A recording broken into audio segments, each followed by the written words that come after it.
yet because our fiscal year does end for a little break, right? That's pretty good. So we want to welcome everyone. We are working. No, we always work. You know, holidays, no matter what, that's what we do. Is that Clark up front? Hey, Mr. Clark, how you doing? You see Philip here, the whole principal. We got everybody. The North Miami, you know, Miss McDonald, you don't play. You bring out the best of us and all of us. Again, good evening, everyone. Welcome to our regular North Miami meeting. It is July 8th, 2025. Before we start our meeting, I would let's there's so much we have on the agenda, and this is our last meeting before we go on break until end of August. So we'll be gone for a couple weeks. And again, we have a couple of presentations, so we will start with Madam Clerk, roll call, and then we'll get to the Pledge of Allegiance by Major Paul from the North Miami Police Department. 7:01 p.m. Mayor Desilme. Yeah, me too, for the click. Mayor Desilme. Here. Vice Mayor Timothy. Here. Councilman Burns. Here. Councilwoman Estime Irvin. Present. Councilman Charles. Present. Mayor, you have a quorum to proceed.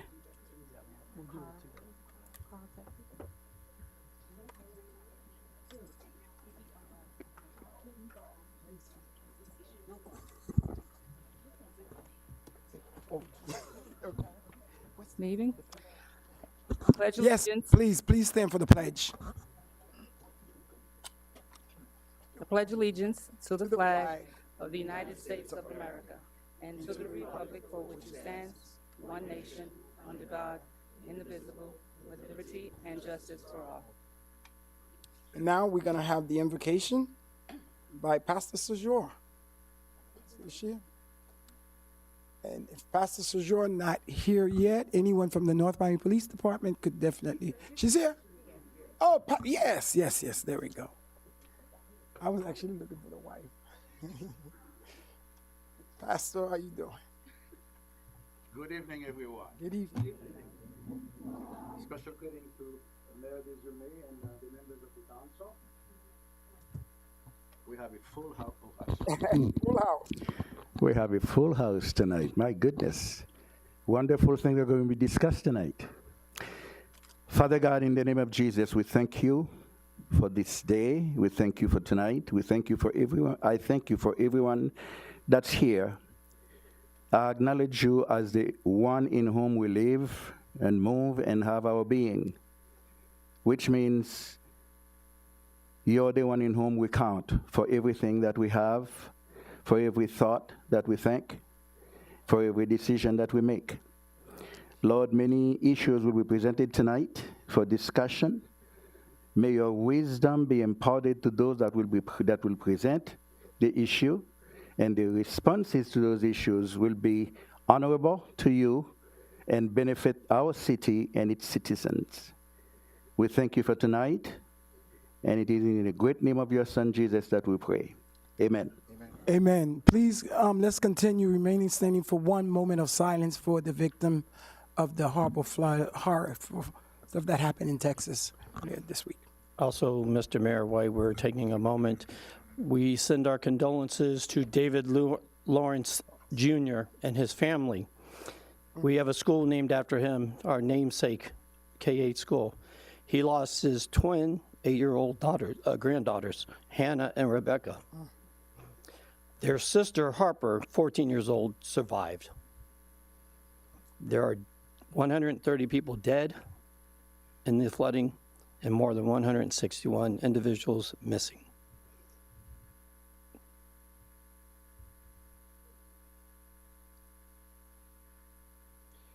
Thank you. We do have a lot of prayer. We do need nowadays. Thank you so much, Councilman, and for the victims in Texas. We have a full agenda, but Madam Manager, any addition, deletion, amendment, deferral to the agenda? Yes, we do. We do have items K and I that have been requested to be added to consent. Perfect. When is, hold on. And then on, K, hold on. You say K is which one? Which item? K is. this is for prior, Oh, yeah. actually, right? Okay. And then, That's a grant. yes, and I. I is. It's a code designation from 2014 that we Yeah. missed. Anything else we could add? Not, not on consent, but we are also adding on tab D and tab You adding F. or you No, taking out? You said. I'm adding as a co-sponsor by her request. Got you. Councilwoman Estimate Urban on tabs D and F. D and F. Vice Mayor, what's this D? D. The funding for Cagney Park, Okay. and F is a $400,000 Yeah. for the Okay. Thank grant you. for the flood. Thank you. Which flood is this? We hear flood. Okay, well, they'll explain. Okay, thank you. So, Mr. Attorney, are we set? Yes, Mayor, the agenda is set. You may proceed. Awesome. Thank you, sir. We're going to go down for a couple of presentations. We do have a lot, and the quicker we do it, the quicker we're going to go, but in different orders. We'll have the North Miami students from the North Miami Educational Foundation Scholarship, followed by, you'll do Park? And yeah, you have your own. So, Councilman Byrne, you could do Park and Office of the Year, Vice Councilwoman, and then Councilman. Will we could do the things together with the what they call it, the North Miami Education people, since we are educators. Okay. Right, Councilman? Yes.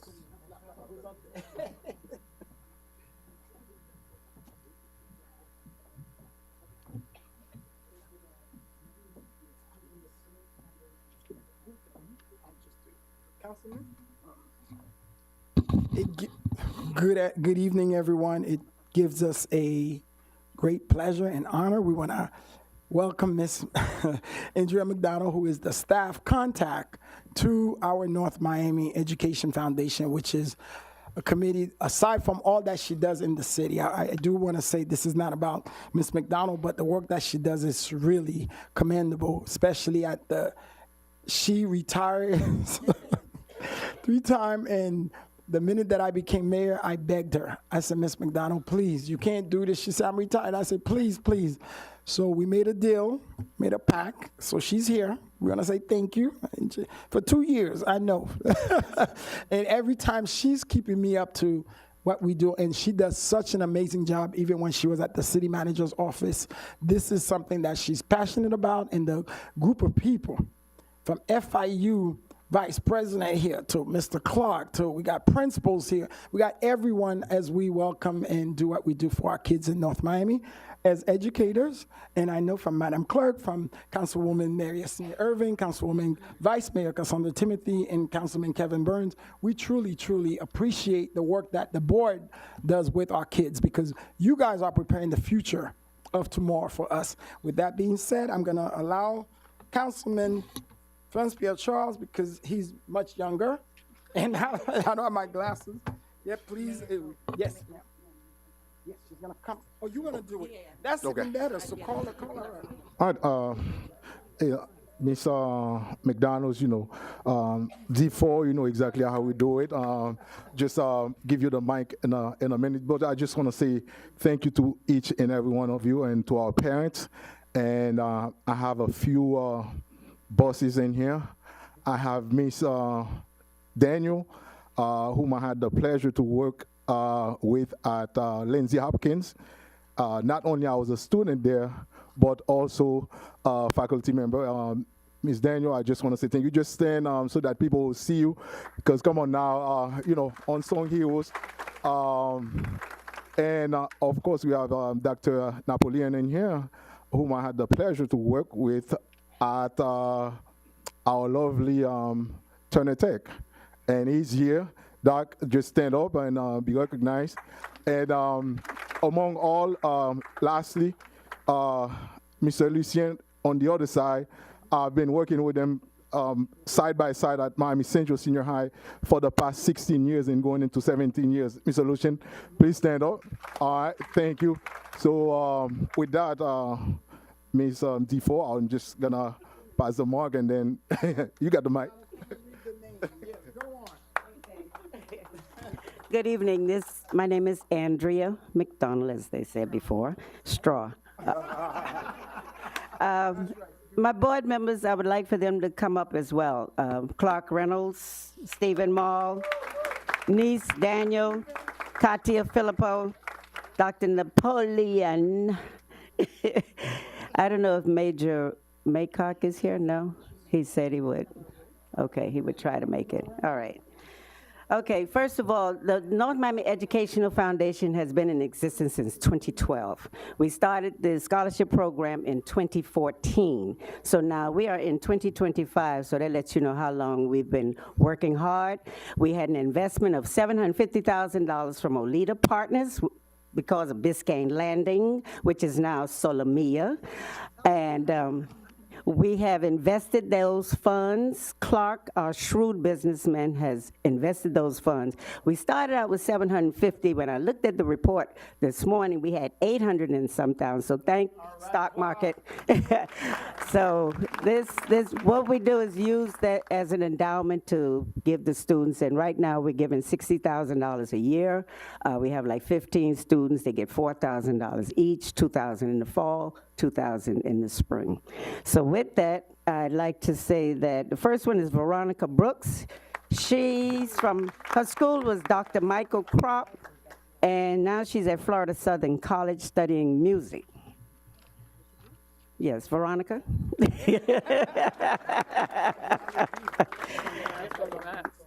What's that?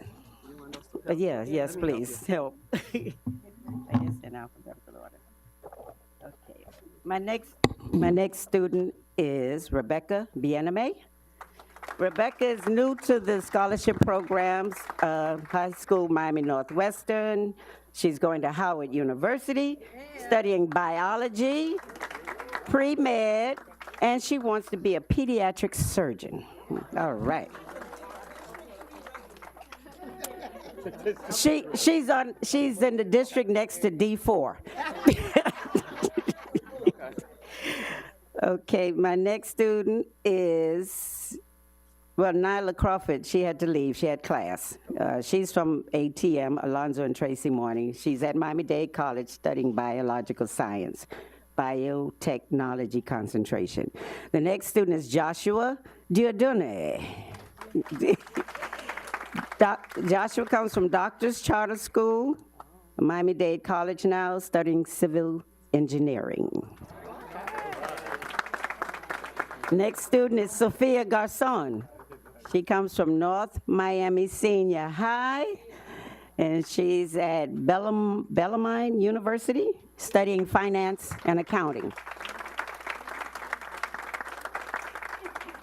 Berlene Lauraville.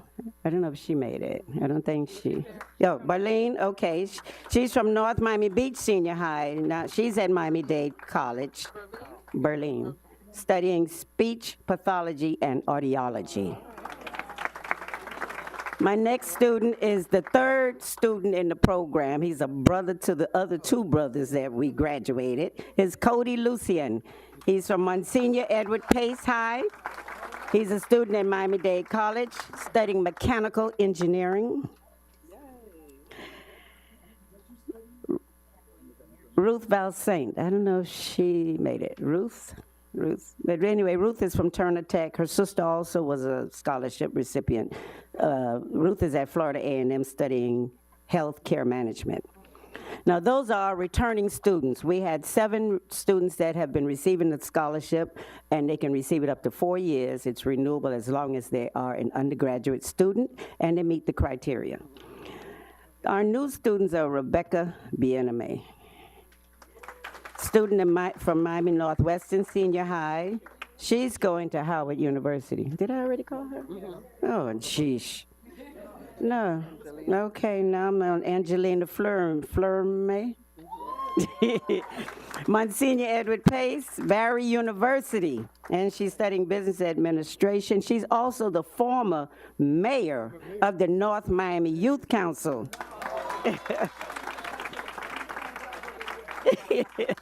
We got them in training, Mayor. The next student is Marianelle Jean-Francois, North Miami Beach Senior High. She's going to Dartmouth College, studying finance, which is impact investing. She's going to have CFA certification, which I had to look up. It's Chartered Financial Analyst. I don't think Braden, I don't think he's here tonight. But Braden came from iTech at Thomas A. Edison Educational Center. He's going to the University of Florida studying business and economics. Melanie Polyakov. Melanie? Melanie went to Law Enforcement Officers Memorial High School. She's going to Florida State University, also studying mechanical engineering. Brianna Silva. Brianna's from North Miami Senior High, going to Florida State University studying finance. Yes. And we have Clara Frida Stanmore. I don't know if she's here tonight. Clara? No? Yes, okay. She's from Turner Tech, going to Florida Atlantic, go Owls. Health science with concentration in women's health. And last but not least is Jayla Jaslyn Weathers. I know she's not here. She went to Cushman High. She's also going to Florida State and studying marketing. So that is the class of 2025-26 I present to you. And we all should be very proud. This is our future, and the future looks bright. Thank you. Thank you. Board members want to say anything? The president always has something to say. Where is he? Where's the president? Mr. Mall. Mr. Mall, FIU, come on up. FIU, Mr. Mall, FIU should really be giving us some extra scholarship. So we worked that out. I know. Thank you all for being here tonight. Our future has never looked brighter. You know, if you ever think you're down, if you ever think, oh, things are not going so well, you look at these faces. Our future is in good hands because of these wonderful people. And it's because the city negotiated a phenomenal deal to get scholarship monies for these people. It doesn't come out of your pockets. It came out of a corporation's pockets. And your kids are getting paid to go to college. What a gift. What a marvelous city. Thank you so much.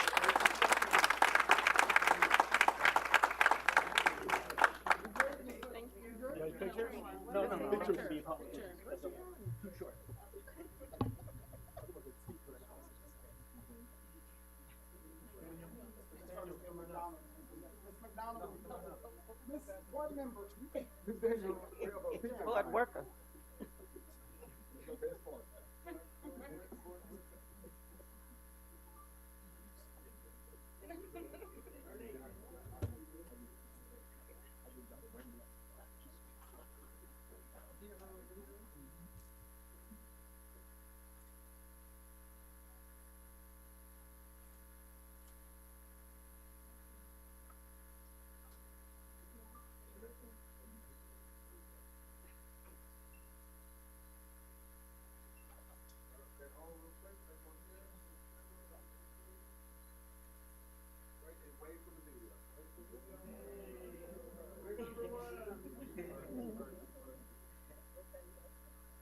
Great, thank you all.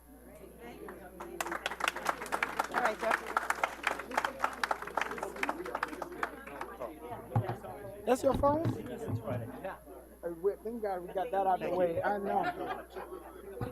Yeah, I'm gonna call you. And now let's just wait as they are exiting the chamber. And our next presentation will be done by our Vice Mayor, Cassandra Timothy.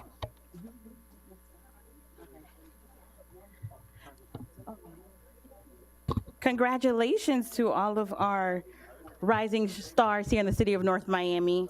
And it was an honor to host the reception, the mayor and council and I, for the students. Ooh.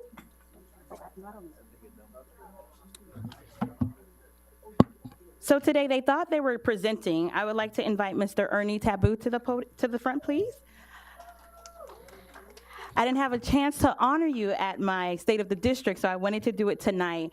I'll be honoring two organizations that have been instrumental to our North Miami community. Taboo Fitness was created to deliver affordable and unique training for individuals who strive to be their best self. Taboo Fitness creates custom specialized programs that combines resistant training, weight training, cardio, flexibility, and for all body types. With their state-of-the-art equipment, inclusive family culture, and a consistent regimen, they are here to help you acquire your ideal results. And Taboo Fitness has been a great support in the community. They're always there at our back to schools, hosting training and agility training for the students. We hosted a tennis camp where we were able to tackle childhood obesity in our city. And most recently, we've hosted a 8-week challenge where over 30 participants lost over 50 pounds. Although me and Chanel didn't finish the challenge, you know. But it was a great workout. A lot of our residents they're actually petitioning now, me at this moment, to extend the program in order to ensure that we continue this program in the city of North Miami. And not only is Ernie a North Miami resident, we went to North Miami Middle School together. He went to North Miami Senior High, went to Turner Tech, but he also have his business here in our city. So he is committed to not just, he's just committed to improving our community, improving our environment, of course, improving our overall health. So today, I honor you, Ernie, and thank you for all that you do in our community. She also forgot to mention that we went to University of South Florida together. Keep in mind, I never seen her on campus, so we don't know what she was doing. But I am great. Hey, how you doing, Dave?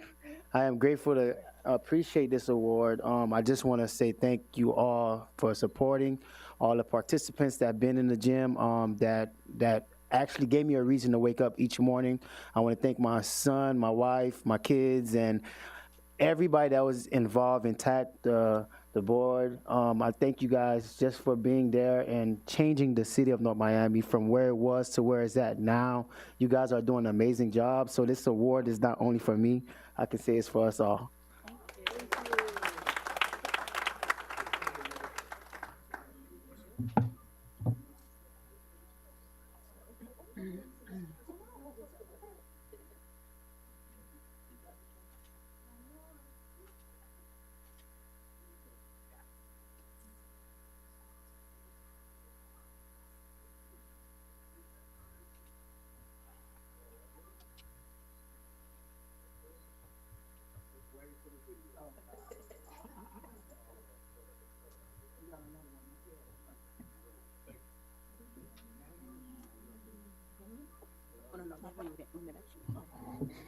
And then last but not least, Extended Hands and their founder, Tracy Sellers Montgomery, is here. They're a 501c3 nonprofit organization whose mission is to provide support services to pregnant women, children, and families in under-resourced communities by providing educational training, mentoring, referrals, and resource tools for long-term self-sufficiency. I've hosted my ELF workshop where we've given out new clothes, not used, but new clothes, carters, jackets during the winter time.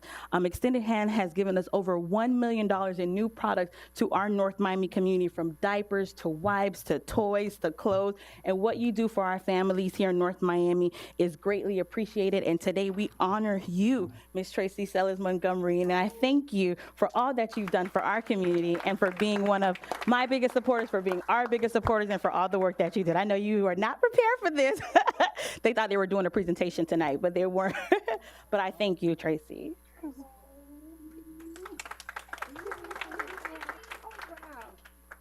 This is really, really, really amazing. And I would also like to just thank the great city of North Miami for allowing Extended Hands to be amongst the great families in the community. We've gotten a head start.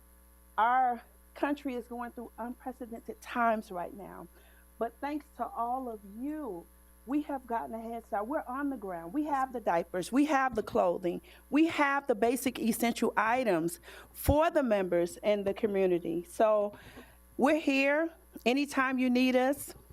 There's your councilwoman, there's your councilman and women, and your mayor, your vice. We just love the city, and so we are servants at the core of our hearts, and we are here to serve. So if you need anything for your families, just reach out. Extended Hands, that's it, and we are appreciative.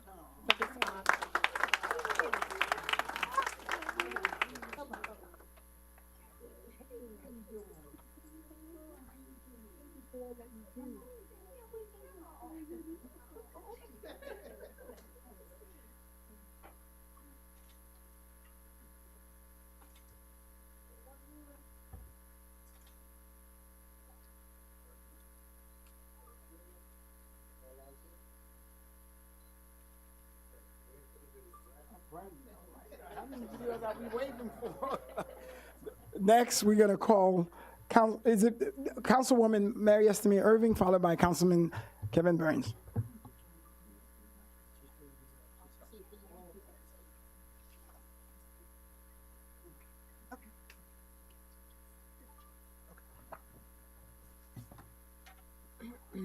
All right. Good evening, everyone.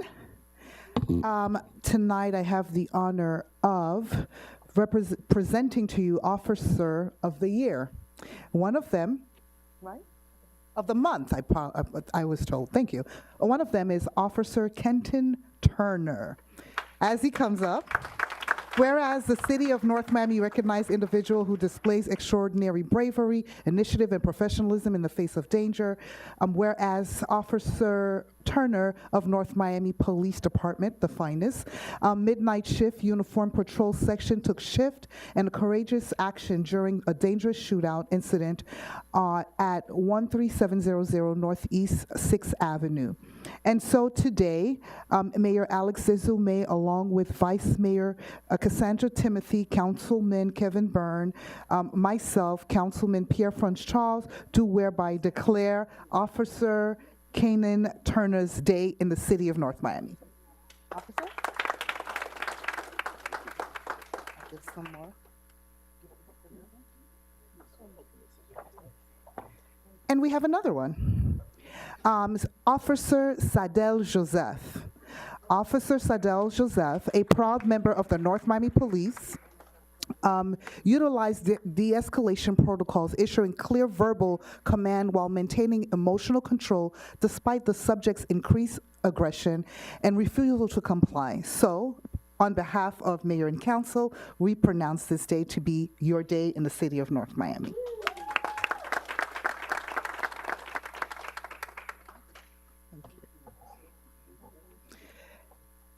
The other Officer of the Month is Officer Alexander Crespo. Alexander Crespo, the first to arrive on scene, chose to wait for backup rather than escalate a situation, showcasing resistance, sound judgment, and commitment to officer and community safety. So, on behalf of Mayor and Council, this is the real short version, but on behalf of Mayor and Council, we present to you Officer of the Month, and we thank you for your service.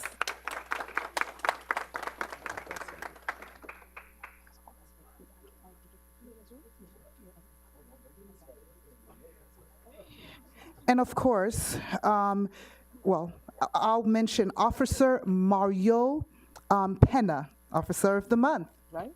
Okay.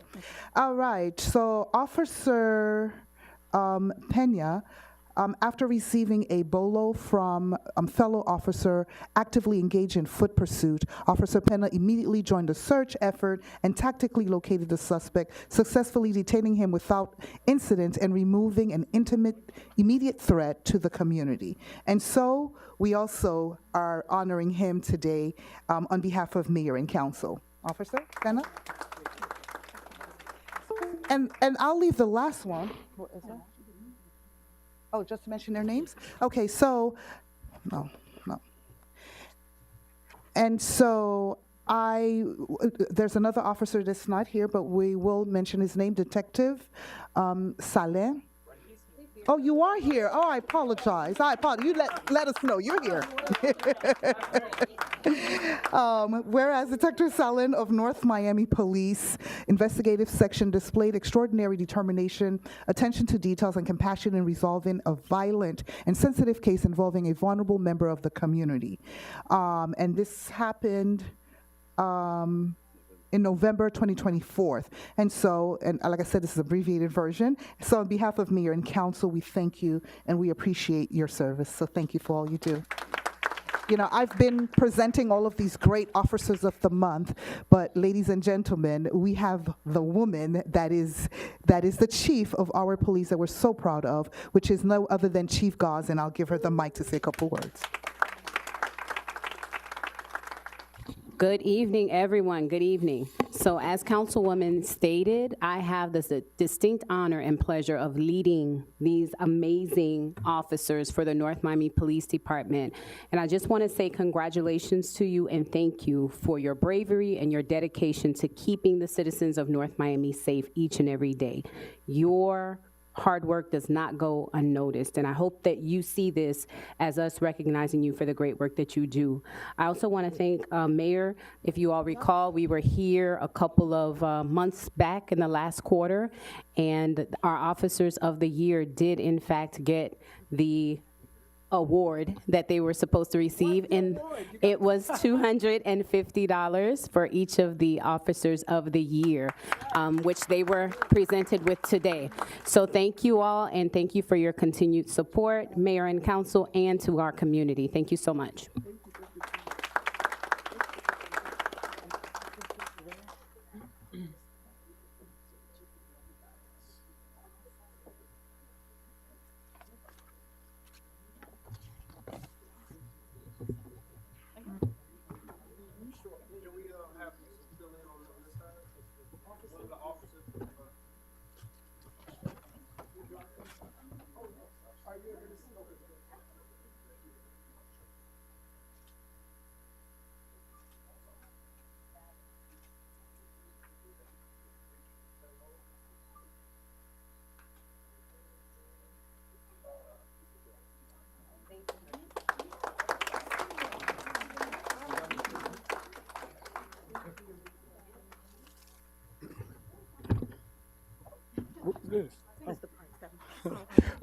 Yes, Honorable Kevin Burns is going to do our last presentation.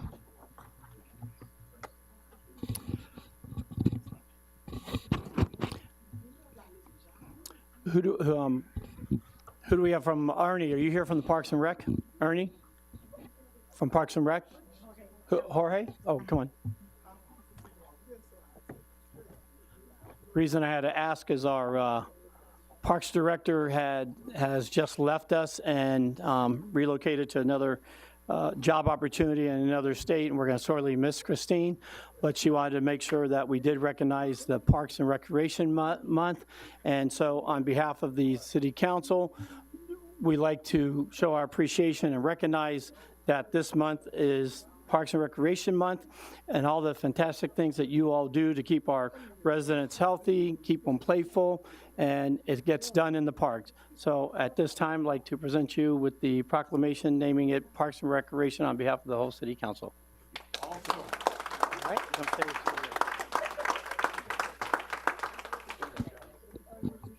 First off, I want to thank everyone. I want to thank the council, city staff for the support that they give us. I believe that the backbone of a great city is a good park system. Keeps kids out of trouble, keeps everyone active, healthy, and we wouldn't be able to do it without the support of the city council, city administration, and our staff that we have up here. So let's give them a round.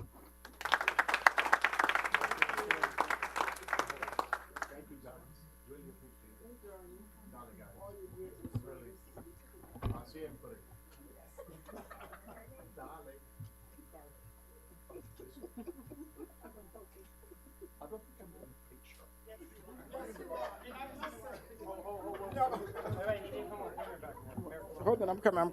Fix it. Let's go.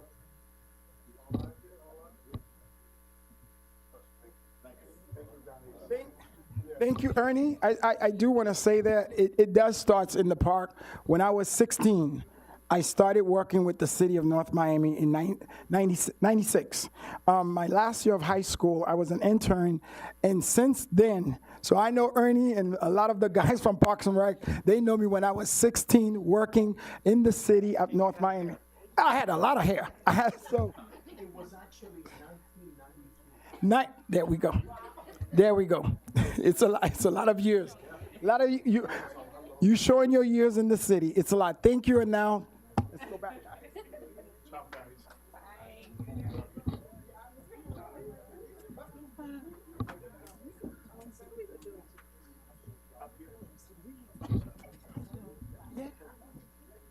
No, that way. I wasn't even here. No, I wasn't.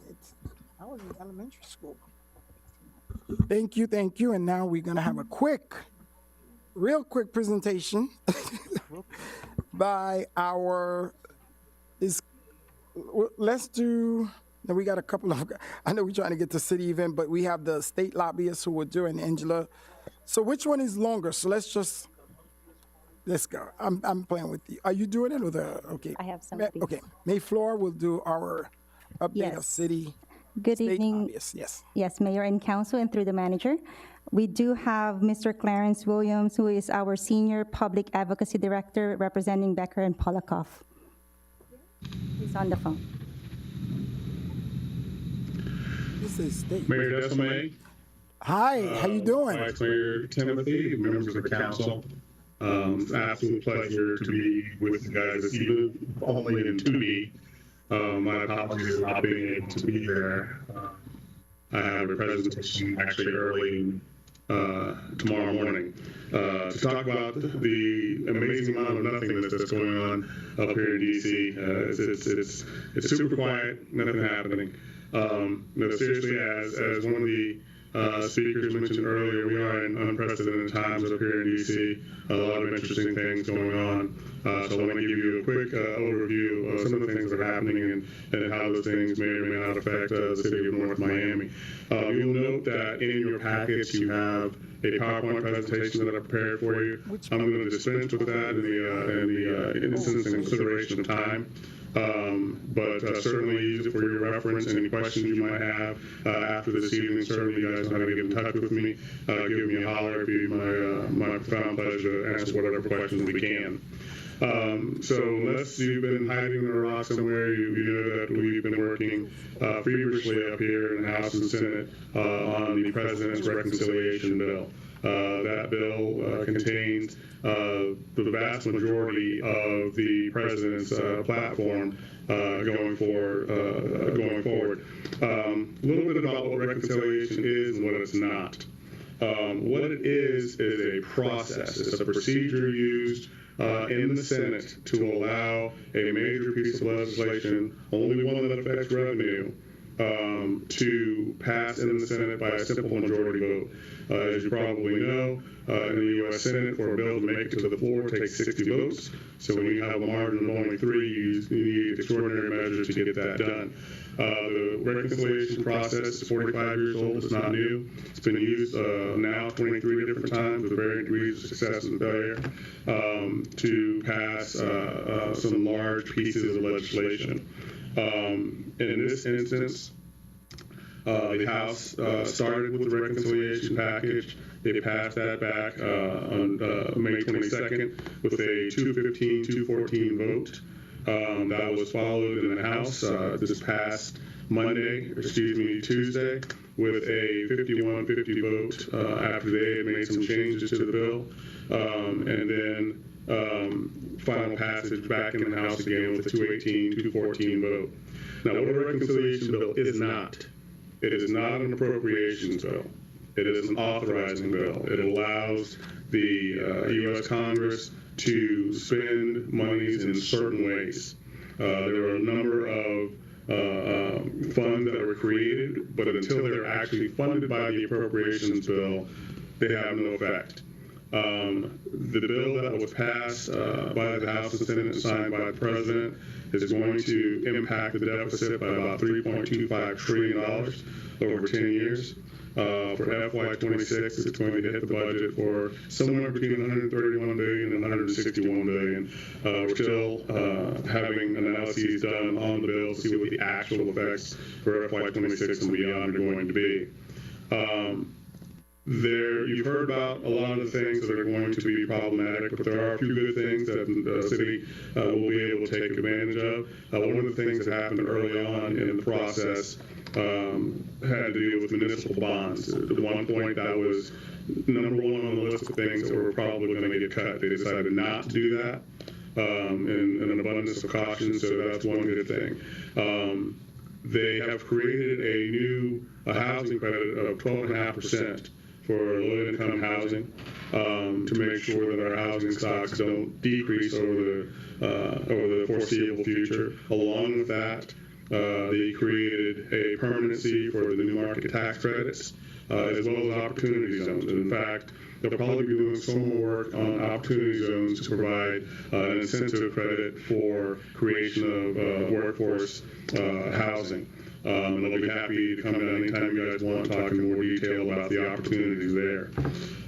They also created a revenue sharing piece for renewable energy. As we have half a dozen or so programs on solar energy, our programs in those areas, we can cost share based on those. They also have a new conservation fund, about $13 million if it's funded completely by Congress, that will help with conservation programs, land management, land cleanup, especially in the PFAS area. These are some things that we can take advantage of in this bill. On the not so good side, you've heard quite a bit of conversation about this.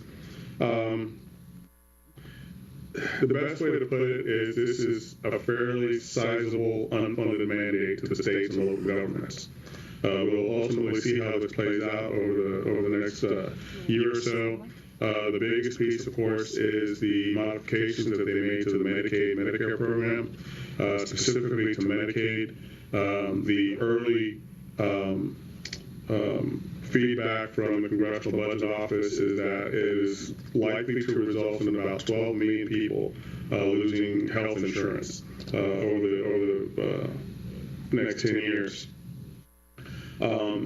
That number is likely to go up a bit with some other adjustments that were made to Medicare and Medicaid that could include another 5.1 million people losing their health care insurance. SNAP benefits, supplemental nutrition. The supplemental nutrition program has gone through some alterations that are going to result in the cost share change that the states will pick up about $64 billion in added costs to run the SNAP program. That is separate from the beneficiary rules that have been modified to include work programs and a number of other things. As well, for states and local governments that have high rates of errors, there is a penalty that can be anywhere from 5 to 25% based on what that error rate is. There are a significant change to the rules on reauthorizing the FCC's spectrum allowance. The FCC has been wanting to offer some of the spectrum, some of the broadband spectrum at auction for a number of years. It did not have the authority to do so. This will greatly affect and impact local governments, how they contract for internet and broadband services and those types of things. We're keeping a pretty close eye on what those things ultimately look like. Fortunately, there was not a whole bunch of cuts or rescissions done in the transportation spectrum. Reconciliation and executive orders notwithstanding, pretty much many of the programs that we have looked to for support from the federal government on the transportation side remain in force and effect. And in fact, we have noted that a number of these programs are starting to roll out. They're rolling out about 2-3 months late, but they are starting to roll out. I will say that one of the things that we will have to watch out for, I've already had one of my county up here in Virginia get this call from DOT expressing that they needed to change some of the language in their grant requests. This is going to be universal. DOT is going to be a particular stickler about it. They are looking for words. They're not really concerned so much about the substance. The warning that this particular county got was that uses of words like equity, uses of the word such as disadvantage. They were given kind of strict instructions on use this instead of that. They are straight up chat GPT in this whole thing and looking for certain words. And so it may be as simple as doing the find and replace feature on the computer to root out these words. The substance of the programs, the things that you're looking to do on the infrastructure side, though, there does not seem to be a significant change in what will be allowed to do. Just how you describe it is going to be the thing. And I've been working with your fantastic team to make sure that we stay on the right side of that. So we'll keep you informed of those things as they go forward. With the conclusion of the reconciliation bill this past Thursday, and signed by the president on Friday, now for the next few weeks, we're going to be full speed ahead on appropriations. Despite the significant cuts that are kind of preordained by the reconciliation bill, the effects of things that are immediately important to us, for instance, some of the things that we are requesting in appropriations earmarks. So far, there's no hint that there'll be any problem with earmarks, so we'll go forward as normal, and we should be able to proceed along that way. The Senate will actually start marking up some of their bills this week in 3 of their committees. We suspect, though, that they will not make the September 30th deadline. Surprise. I don't know that they've done that more than 3 times in 47 years, and we certainly won't do it this time. But there's a tremendous amount of incentive for the majority to get the appropriations bills done before the end of the calendar year. If you're laying down, any money on this, December 23rd is when we expect that we'll have the bills out, and it will be full speed ahead trying to get that done. But again, they won't make the September 30th date. We expect there's going to be a short-term CR that follows on the heels of the current CR that we're in. But we expect to get to some bit of normalization as we go forward. Last thing I'll mention, we have not less than about 2 to 3 dozen authorities that need to be dealt with before the end of the calendar year to go along with these appropriations pieces. Significant, like billions of dollars, need to be reauthorized on programs ranging from healthcare to infrastructure. They're currently working on the FAA reauthorization, issues dealing with FEMA, issues dealing with the National Flood Insurance Program, which I hope will now get some priority with all the horrible things that have been going on around the country. But all these things have to be done by December 31st, so the Congress is going to be fairly busy over the next 2 to 3 months. But we will do our level best to keep you guys ahead of everything that's going on. And with that, I will take any questions that anyone has. Thank you, sir. No, I don't think I have any questions. I don't know if anyone from the dais have questions. I mean, we all obviously know what's happening. We see what's going on. And we know your job is not easy, and we have other presentations. So we want to say thank you. I don't know if any other members have any additional question other than the presentation you just gave us. I mean, it is what it is. We all could see what's happening. It's tough, and we're going to have to do what we do as local governments because it's also coming from the state. So it's the federal, it's the state, and add on, et cetera, et cetera, et cetera. So if there's any questions, do we have this, is the state going to present or it's only the federal? I'd like to. Please, okay, yes, go ahead, please. So, Clarence, thank you so much for your presentation. I want to thank you for the services that you render to us. I would like to highlight that this body will be looking for money for the water plant, looking for money for just putting it out there, for if you could give us direction with funding for parks, that sort of thing. I know that we'd be very interested in getting as much help that we can with that. Absolutely, and those things are certainly top on our priority list. We do know that the committee is actually considering our water treatment plant request for $2.7 million in planning funds. Certainly, we've got a kind of a strategy worked out on how to proceed upon getting those funds, so we can kind of get things up and moving as quickly as possible. There's a chance that we've been talking about some Clarence, Clarence. That we can find some. Is he able to hear us? Within those ranks as well as some other EVA. Is he able to hear? That are still can you stop him? I'm just trying to ask him a question. We'll have to get creative with our parks is one of the decisions of the administration to start building a firewall between some things that they decided are decidedly local, but there are still, ways to skin the cat. So we're going to work aggressively on that as well. Wait, certainly Clarence? to the extent that we can meet every need that we need, we're going to continue working as we always have. Is he able to hear us? Clarence, are you able to hear? I can. Okay, you mentioned something about we applying for a 2.7. I have no idea what, and I know some council members. What is that? Because we need at least 200 million, which I know nobody here would ever say that we'll get it right now with what's happening. But what is this 2.7 million? I don't know. Sure. The $2.7 million request was for design and planning for the water plant. With earmarks, you're never going to get anything over $3 million, especially in the House. This year, we're being told, last year they had a 1% of discretionary funding available for earmarks. This year is actually 0.5%. With 2 years worth of requests. So 2.7 was the top end that we could ask for. That'll get us our planning and hopefully some funds to start the implementation process.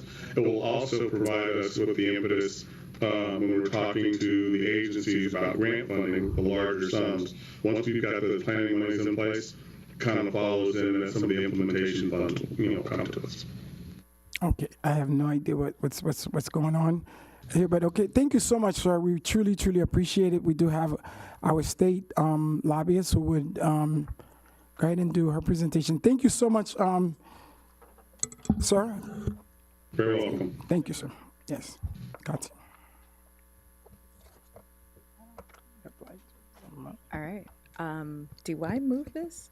I have no idea. Stephanie, is she able to? They coming. IT is coming right now. Okay. Yay, Dunya. Thank you. Thank you for it. Wonder Woman. Thank you so much.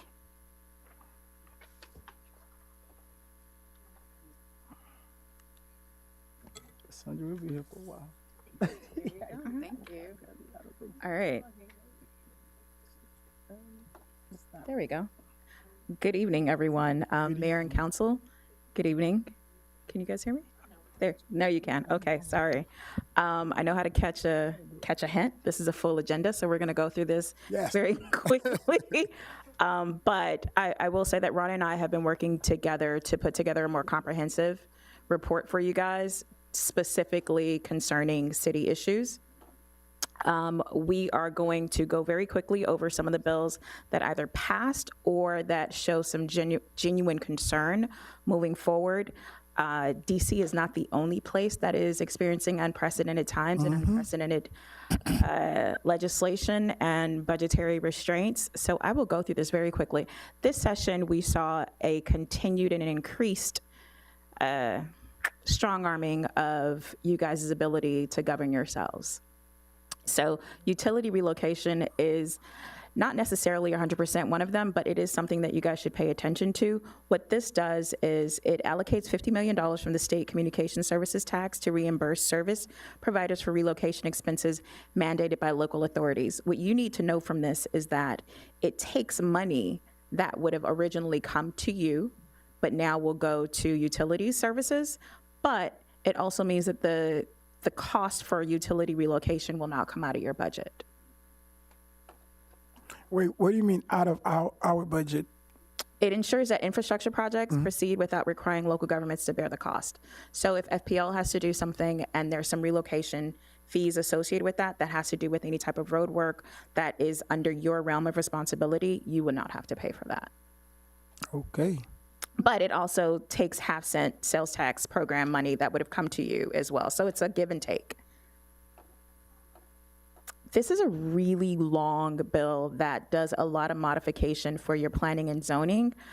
What you guys need to take from this is that it will have a huge impact on the amount of time you have to respond to folks who put in a request for, who put in applications. You will have to identify a minimum amount of time, and if you do not reach that time period, you will get fined. and or have to give back application fees. We can go over that at a later date, but that is something that you guys can keep on your radar. The next really big issue that is coming next year, you will see the House put together a House Select Committee on Property Taxes. This is an initiative that is important to our current speaker.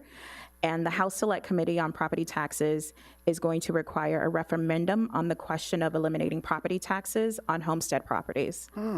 It will be a new $500,000 homestead exemption and $1 million homestead exemption for 65-year-olds, for anyone 65 and older with a 30-year ownership of their home. It will also allow the legislature to increase homestead exemption to any value by general law. It will modify the assessment increase limitations by 3% every 3 years for homestead and 15% every 3 years for non-homestead. And this will also eliminate foreclosure on homestead properties. So if a property of homestead is homesteaded and they are unable to pay their taxes, should this pass and the voters vote on this, you would not be able to foreclose on these homes. The CRA bill was a major bill that took up a lot of time and energy this year. I see the interim city manager. This was a big deal because had this bill passed, it would have essentially gutted your ability, for the CRA's ability to continue to get funding for new projects. The termination of existing CRAs, it would have revised the termination schedule for existing CRAs to the earlier of September 30th of 2045, or the date that is currently there, and it would have prohibited new projects. So the biggest takeaway from this is A, we can probably expect to see this again. And B, I would recommend that any projects that you guys have for your CRA, that you start working on them and allocating the funding for them appropriately should this pass again. This came very close to passing. It got tacked on to Senate priority bills. It was a really big deal. So I'd pay attention to this again next year. And it became a monster of its own with legs and arms and multiple legs. Next, I'll go over budget requests.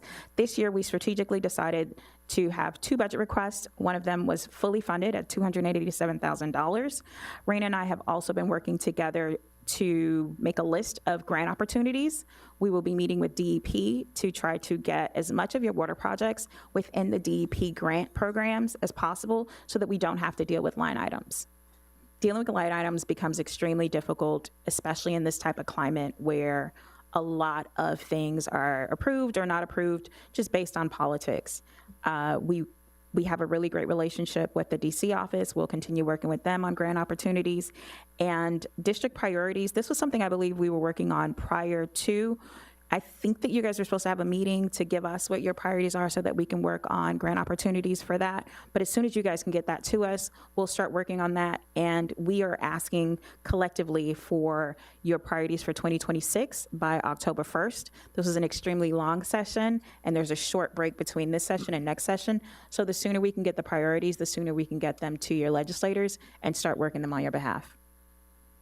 Thank you. I'm going to let Thank Ronna you go, so and then much. after Ron, if you have questions, let us know. Okay, paraphrase. Hi, good evening, everybody. Mayor, Vice Mayor, Commissioners. Ronna Brown with Ronald L. Book's office. Ron asked me to let you know that he is out of state today and could not make it, and he apologizes. I wanted to touch on a couple of things that Katia said about the budget. So your funding request was funded in a budget where over $600 million was vetoed. I think it's important to note in that context that critical success. In the environmental category only. I'm sorry, what did you say was funded? I didn't hear you well. Your funding request funded the Northeast 121st Street Drainage Project, right? Which Katia The mentioned. drainage. And I just wanted to point out in the context of what a success that is. In the environmental category only, $1.7 billion of requests came in. They only funded just under $450 million. And of that, 21% of it was vetoed. So the success that you've had should be noted. And congratulations to your staff for having always put together very good projects for us to submit.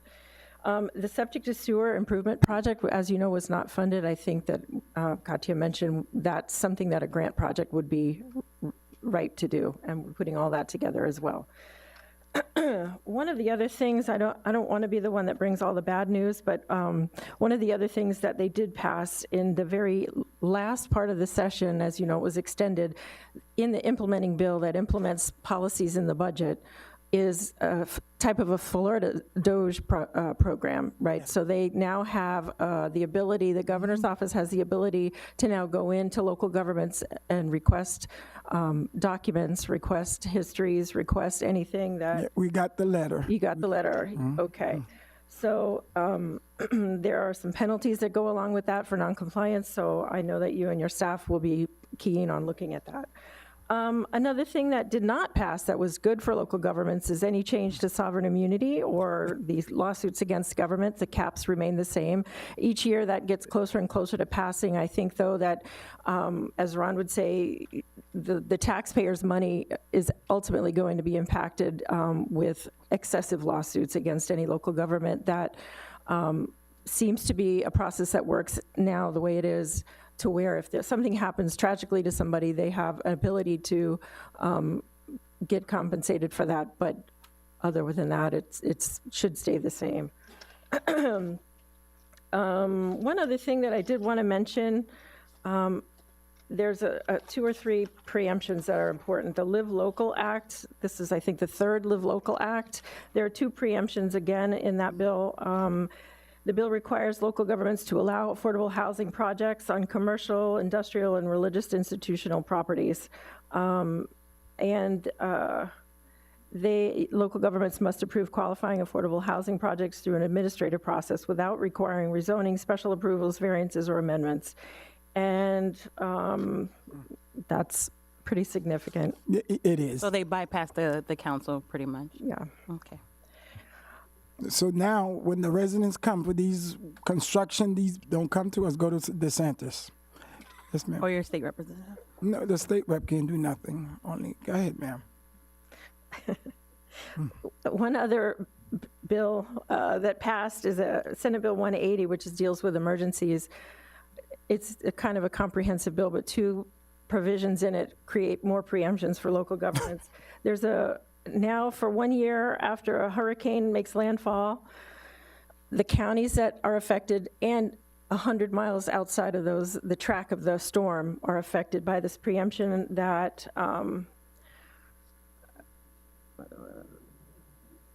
you're prohibited at that point. Sorry, you're prohibited at that point for proposing or adopting a moratorium on construction or redevelopment.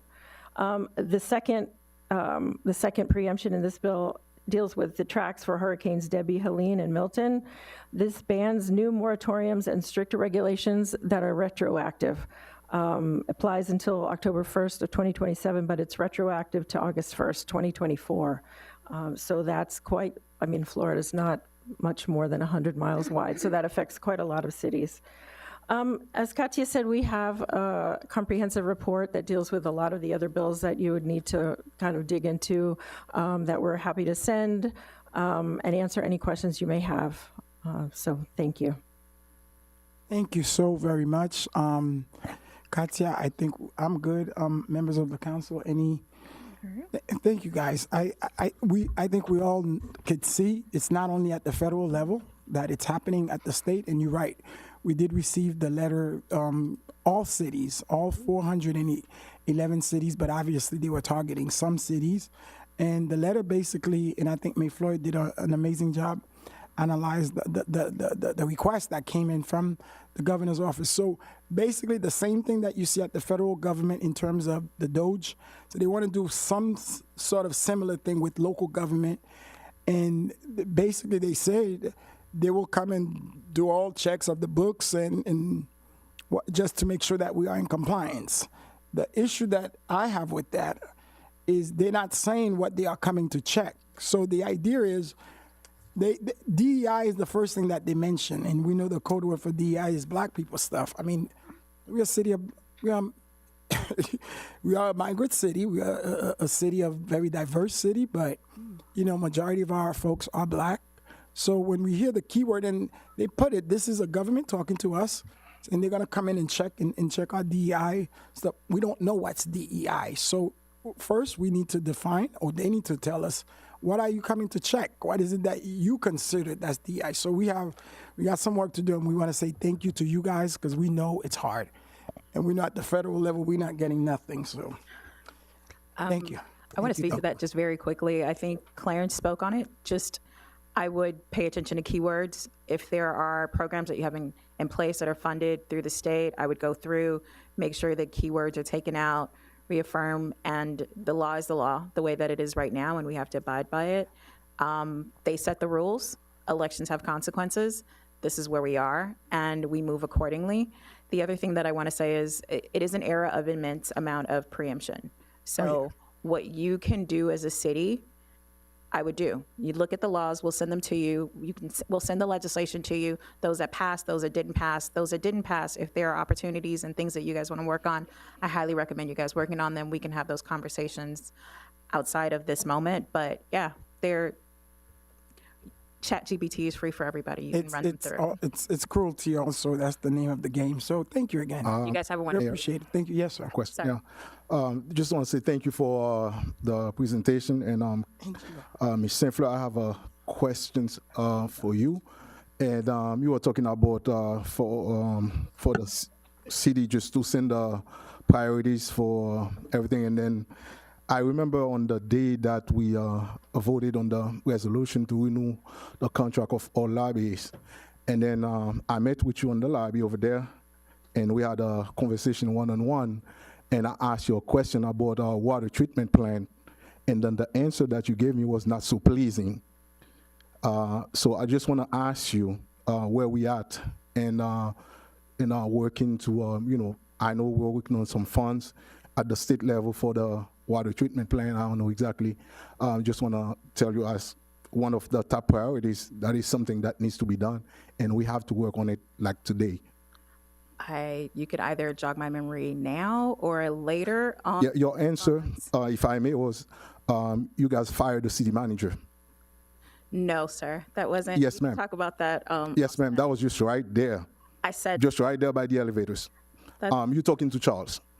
I am, one thing I'll tell you, I don't easily forget. I am a educator, and I know, and that's exactly what you told me. I didn't want to. I said that was a since you asked me priority. to refresh your memory, I just want to tell you exactly what that you was told a me. priority of the former city manager. No, you told me that you guys fired the city manager, and then that was on, and that was the end for me. So that's the reason why I'm asking where we at this point. Okay. Where is this conversation? Okay. I don't know, but thank you for the comment and the recollection and the jogging of the memory. Much appreciated. Yeah. Sure. Absolutely. I think funding for a project like that would be a prime project for the resilient grant process. Under that heading, there's a lot of different grants that would likely apply for or qualify for, and I really recommend that you and the staff of the city, which I know they're looking at it now, put that in as one of the projects. I think that's where the larger sums of money are now going to be had, and it does go through the state executive branch for approval through DEP. So that's what I would encourage for funding for such a critical project. All right. So again, that's notes for our city administration, but I just want to make sure that I put it on the record, because this is one thing that we are working on, and this is a project that cannot wait. And both at the state level and also federal level, this is something that we need to set as a priority, because we need it. We need it as now, because we cannot wait for a crisis. Thank you. Thank you so much, guys, for the presentation. And we're gonna ask finance, please keep because it's 8:10. And thank you, Katia. Thank you, and tell Mr. Brook we appreciate him and all the work that he does. And Katia, I'm sorry, not Katia, Miss Reyes, we are ready as you could make it real quick. But let me say one thing before Ms. Reyes speak. In terms of getting anything from the federal, the state don't have no money, or at least they're not giving it to us, or they haven't the last 15 or 20 years. So I would not, any priority, basic things. The governor vetoed my pantry, food giving to little amounts. So I know if he vetoed $100,000, we definitely not getting no. If anyone, I'm sorry to announce this, North Miami, and I'm gonna get more into do this a little bit more. please do not think that you're getting a water plant. It's not, right now, this is not the environment. We should not be fooling with people. The time is not. Federal, you could see it. We could talk about what we could do to do that, but we got to be honest with where we are. We could try, but we need to. We still need, you know, with all due respect, Mr. Mayor, we are here to advocate. We still need to push.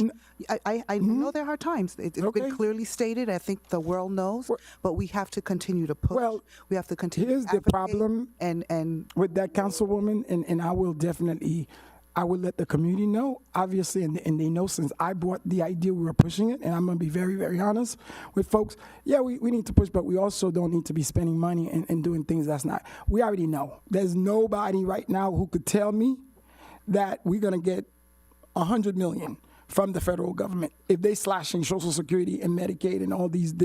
So we got to be clear on that one. If somebody want to go and do it without, I'll be more than happy to support, but I'm not going to spend my time and energy at least to let the people know this is where we are, this is what we do. We need the plant. We all know we need that, but they also knows what's happening. We see it. It's clear. And we'll have a better, more discussion with that. I'm just saying, myself as the mayor, the council will do whatever they need to do, but the residents know. If we're going to do this for the next few years, spending money and doing this, we got to look at the reality. The state, we won't get nothing. We know that we needed $200 million from the federal government. That's what we need to get this thing. If somebody could convince me that you're going to convince this administration, I'm 110% for it. But other than that, Ms. we're good to go. I'm sorry, Mr. Mayor, with all due respect, I think we need to stop being... Councilman. Can I finish? No. No, can I finish? No, sir. I need you... Sir. No, listen. Mr. I need Attorney, you to let me finish. Sir. I don't care. I need you to let me finish. Okay, well, we're going to let me finish. Listen to what I'm saying. I am not the one walking out in every meeting. You need to let me speak. Sir. You are going to do it now. Well, let me say this. I am the chair of this meeting, and I have that. We have not... Well, no, I have not recognized you. Once you finish, I'll get the floor. That's fine. I will let you speak. This thing needs to stop, and it has to stop now. You've been doing it for way too long. Are you done? And you have no kids in here. Excuse me. Listen, you have no kids. Excuse me. Charles is 55. And councilman, elected councilman of District 4. And I demand that respect. You've been disrespecting us for way too long. And you need to stop, and the time is now. And if you want, I'll get the floor.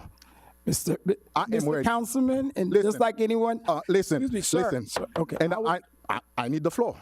No, well, I have not. You are the mayor, but I am a councilman, and I reclaim the floor. And let me know when I can speak, and I'll take my time and speak until I am done. Yes, and you will, I am sick and tired of your behavior. You've been doing it not in good faith. You've been doing it in a way to get people in trouble in here. You need to stop, and the day is today. Okay. And I am going to speak. All right. Sir, you will have the floor. You can speak and do whatever you need to do. I also have the mic. We speak. The community knows. The audience knows. Obviously, it's the last meeting. And I think somebody mentioned at the fireworks, this and that. First of all, we could be as open and honest as we've been. The residents could tell you.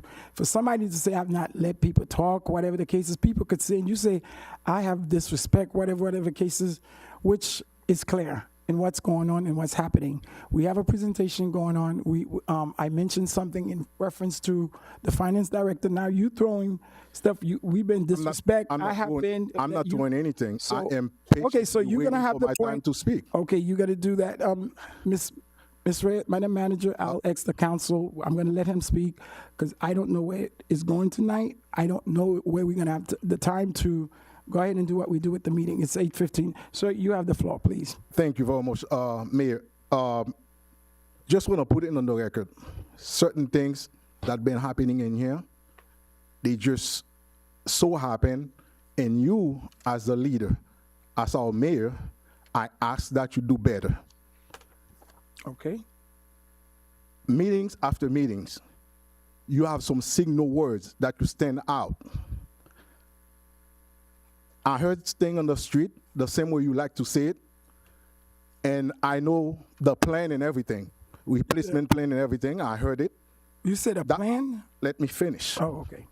Let me finish. You're going to have your time. I just want to claim my time and speak and finish because we need to fix that today, one thing for all. We are here as the council, and you are the mayor. And I need to be clear on that. Each and every one of us has one vote. You have your time to speak, and each and every one of us can come to the mic and speak, and you are in a position to listen. You are in a position to lead. You are leading the city along with all of us in here. And the more you speak is the more you inviting people into our city to do some craziness. And it's been time after time after time after time again. My patience has been tested, and tonight I just want to set the record clear. I am an educator by trade. And here, as an elected member of the city council, I am here to serve the city of North Miami, more importantly, District 4. And I do it in good faith. I don't come in here every day and claim that I am a Christian. My act will speak for me. If Jesus were to come in here, Jesus don't need to open his arm and say that I prayed before coming here. Each and every one of us will know Jesus, or God for that matter. The way you are behaving is wrong, needs to be fixed, and if anybody on this council have the courage to call it out, it is my job to do so. I grew up in a family in Haiti, and I went to school. I still remember to this day the fight that my dad and mom has to put on to pay for my school. I graduated elementary school in Haiti, secondary school in Haiti. I had a chance to go to the university system that we have in Haiti not for too long before coming here. I came in here, I work all kind of jobs. You can name it. From washing dishes, my first one was at landscaping, and I still managed to hold my name. And up to now, I'm gonna tell you that I have nothing but my name, Pierre Franz Charles. That's all I have. And I'm still fighting, I'm still working to keep this name. I don't wanna lose it just because of foolishness, because of words that come out of leaders' mouth, and with the intention to get folks in trouble in here. We are not living some good times, but we still can learn how to go with the waves. I am not gonna stand in here as a man, as a person, seeing my mayor, Dr. Alex Zusumi, fell on the floor and then turn a blind eye. I'll go on and help and do whatever is in my power to make sure that my mayor is good. I'm not asking anything else from you. That's all I'm asking for. I see you as a brother. I know your family, and you know mine. And certain things that is happening is beyond the way we should act as a person, as a leader, as my mayor. It doesn't sit well, and it needs to stop. Last meeting, there were some words, and just way before that, but I just went back and do a recollection of everything that has been said in that meeting. It is not pleasant. It is a call to action. And something happened the meeting before when we have the media in here. On the topic of the city manager, the mayor said, and I quote, "I heard some stuff in the community. It is up to us as policymakers." And went on, and he said, as the mayor of the city who kind of lead the process, if he was referring to Daddy Joseph, if you are not here to negotiate in good faith, you have the votes if you have the votes, I am not wasting my time. And then you went on to say, if you have the votes, I am not wasting my time. And you know exactly the meaning of it. Anyone in the kindergarten class of city council will know exactly where you're heading. It is wrong. It is deceiving. You should stop, because you cannot keep on doing this time after time, and nobody has the courage to stand and tell you you cannot keep on bullying people like that. I stand up to bully.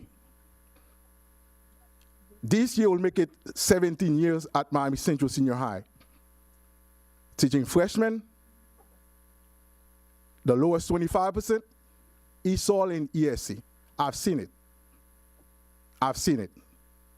And I grew up in Haiti. I am not scared of a mask. I know a man and I know a mask. So I'm just putting it in here so that you will understand this has to stop. And you went on to say that I put my hand on the Bible and I said that I am going to represent the city very well. You are here to represent your client. Again, it is up to us. If I feel and I think it is all cooked in, I am going to get up and leave. Again, that's another invitation. It is all cooked in. I don't know exactly what the reference is, but again, anyone in a kindergarten class at a city council will know exactly what you're talking about. And you went on to say that we are here to have a conversation. If you're serious, or if you already have everything in, do not waste my time. I want the resident to know that I did what I was supposed to do, and I will leave. Once I leave, the council, women, they do whatever they do. And you went on to say that you're okay with the $350,000, and you will work with that and everything else. Now, you said that fiscally, we cannot afford this contract after saying that you're okay with the money, and then you went back to say fiscally we cannot afford this contract. You said there are a lot of people who does not trust what is happening and the decision that are being made by this council. There are a lot of people who does not trust what is happening in the decision that is being made by this council. Guess what? I have one thing. People not know that I am not rich, but I have my name. District 4 already know who I am. They know how I am going to vote. And I see my District 4 ladies. And again, you said, and I quote, Councilwoman tried to make a point. You shut her off.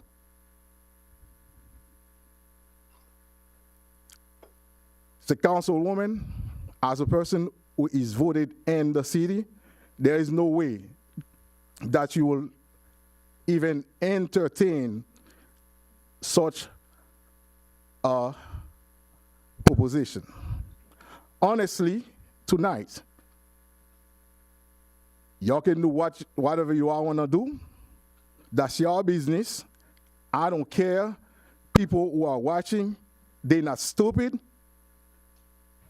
Everybody sees the writing on the wall. I put my hand, and I quote, on the damn Bible. So, to be honest and fair, that's just part of it. And if you think that I'm lying, I can even ask staff to play the clip because they have it in the back. So again, what we need to understand, this is a place that I come to work. I give my 100%. If you go on and look, I barely travel. I make sure that I am on the floor. I am here. I am looking at every issue. I answer the call of the resident. I am not wasting the city's money. I don't throw parties.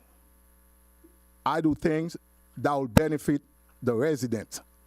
I cannot come in here to get an invitation to get my name drawn into that board, and then all of a sudden, Pierre Franchard is no longer Pierre Franchard, it is attached to something.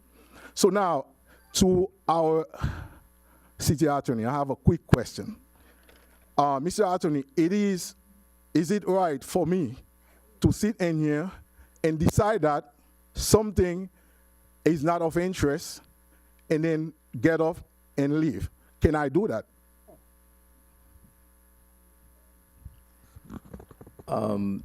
Okay, so there is a Florida statute that talks about voting for on items before the council. So as long as you're present at the meeting and discussing an item, you have to take a vote on it. If the person leaves the meeting and doesn't come back, then no vote is required. But if you're in the meeting, you go to the bathroom, you come back, you miss a vote, you have to take that vote, if that's the question you're asking. So meaning that I can just decide, get up and leave after I speak in here. Is that the way? Because as long as you don't come because back. I've seen it time after time after time again. So all I'm asking is that we are more civil in here. And Mr. Attorney, I am going to charge that on you. Because let me finish, Mr. Mayor. Okay, let but me you cannot finish. tell him to charge us. Mr. Mayor, I am not telling the city attorney to charge you.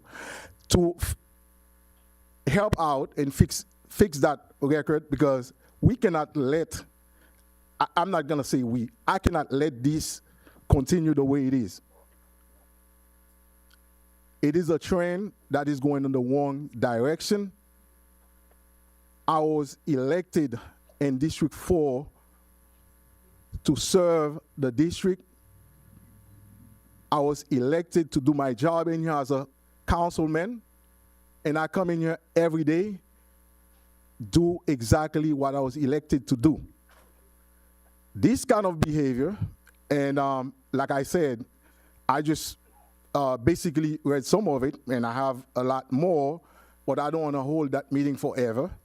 This kind of behavior, Mr. Attorney, is it acceptable? I know you can choose not to answer, but I just want to put it on the record. I just want to put it on the record. Because I am going to tell you the same way people say that they pray before coming here and everything and act like the dark side of whoever doesn't even know about the Bible is not helping. So I think it's better for us to come in here not praying, not calling God into it, and then just go on and we know exactly who we're dealing with. And I am going to ask that, Mr. Mayor, with all due respect, you stop this kind of attack, because I know the plan, the same way people always tell you, residents tell you, I know the plan way before the election. And if it is the will of God, your plan will succeed. But I know I came in here with my hands clean, and I am going to leave with my hands clean.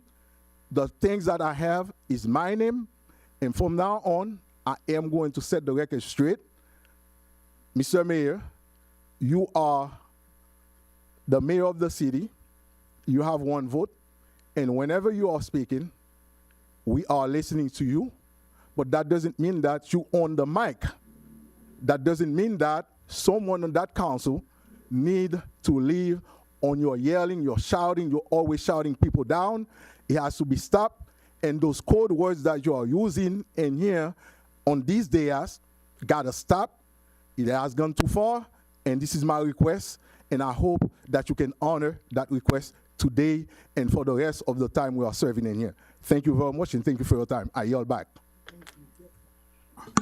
Thank you, and that needs a break.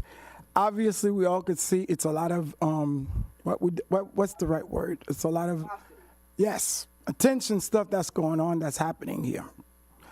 I'm totally shocked because I didn't know, that all that you had obviously is anger, all that was there, or obviously even if I did in terms of what's happening, everything you said is absolutely correct. And the attorney cannot tell me what to do. I have been elected since 2009. And I'll say this. Residents, we have disagreed on stuff, on a lot of stuff. But they know one thing about me in terms of what I do and how I vote and my interests in terms of North Miami. So, yes, you are correct. And if you had asked me, first of all, I don't have no agenda and that's the number one thing. People always assume all of these things that I guess if they were on my side, they would be doing it. First of all, I don't have any agenda. I don't talk to nobody on this dais once I leave here. I go home, I do what I have to do, and I come back. There's a couple of things that you mentioned that I do wanted to address. Yes, I said what I said last week, and I would have said it again, and I stand by it. It was not no cold word. Now that you said that, I will address it.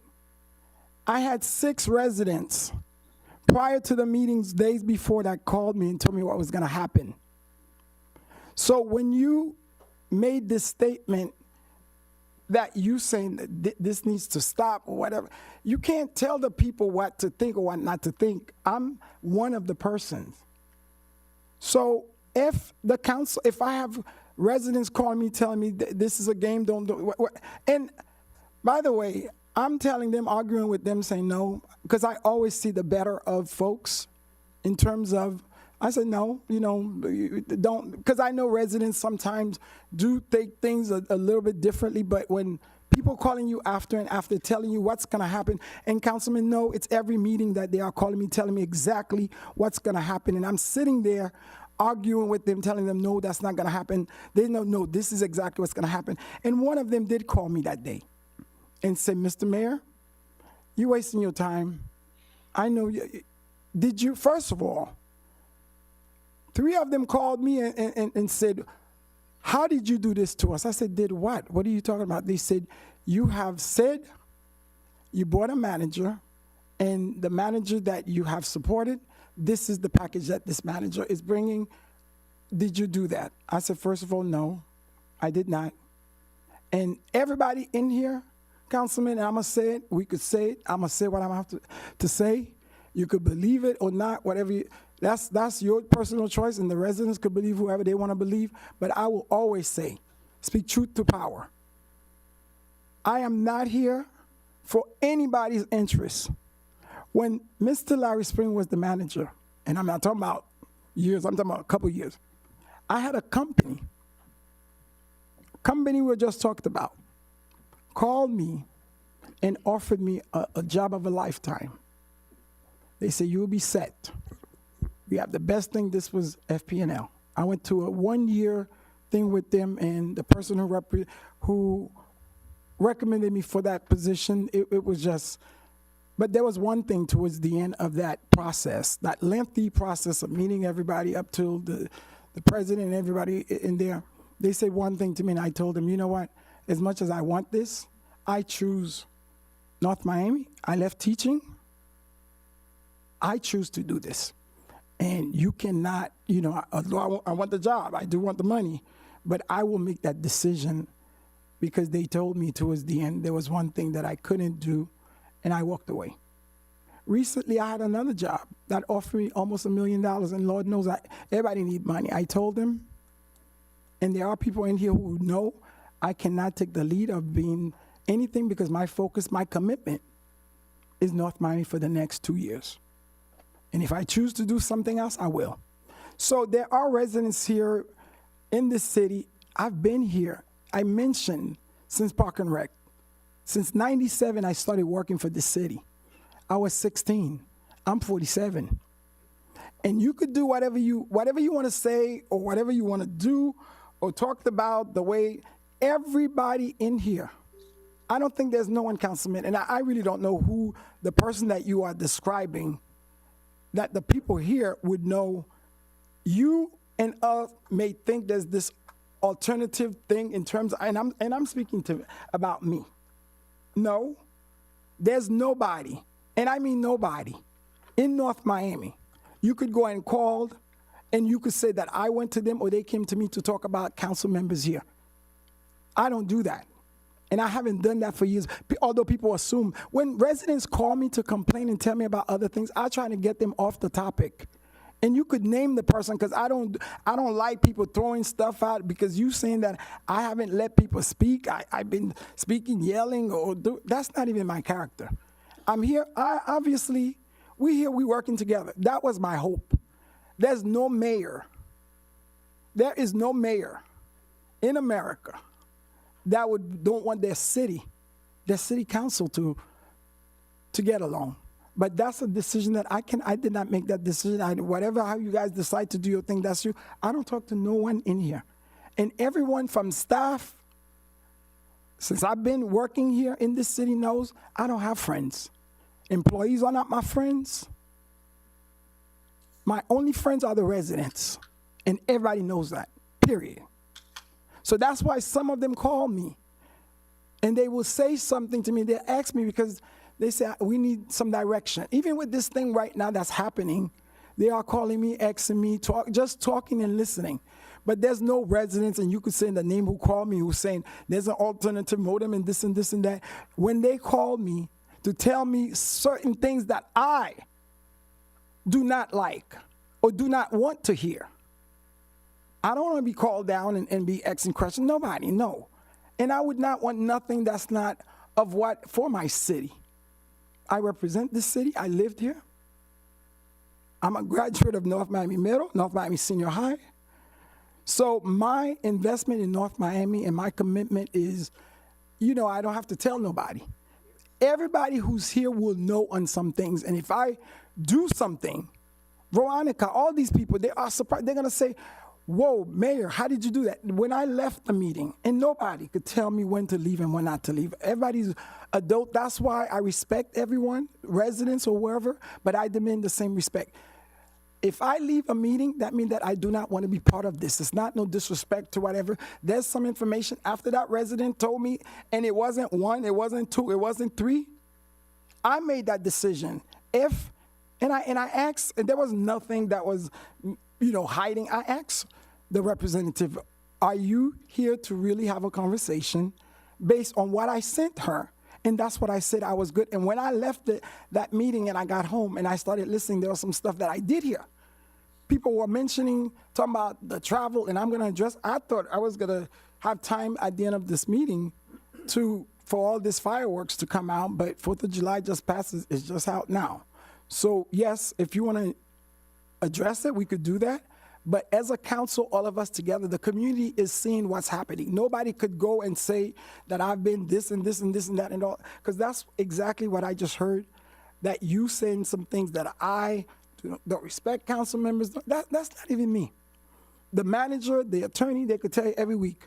I go in there, I have never asked the manager or anybody what is somebody's doing. That is not my concern. Resident call me and they tell me, I take it, I do what I got to do, and I leave. Now, some people may assume because of the way I am, may assume that I'm talking about them. And I always said, find me that person. And if somebody come to you and say, the mayor called me or the mayor came and talked to me about this, I say, call me and let's get that person. If you tell that person, okay, you said that the mayor, or whatever, let's just say, let's call the mayor now and let's go and see what they said. That's how we know. I don't do that. Lastly, you guys were attacking whenever I'm not there. I remember it started with, I hear with Councilman Burns, and I said, you know what, I will come to a meeting and I will, at least address publicly in terms of Councilman Burns' concern regarding Nomi Fest. But then again, I left last week and it came again. It was mentioned about my travel. First of all, my travel, when I travel personally, I do first class if I can afford it. If I can, I do coach. That's a personal decision. With the city, there is not a travel. First of all, it's a badge of honor. There's over 20-something thousand mayors. for you to get an invitation somewhere to say, you know what, Mr. Mayor, we'd like for you to come and showcase your city, to talk to us about North Miami and what we do.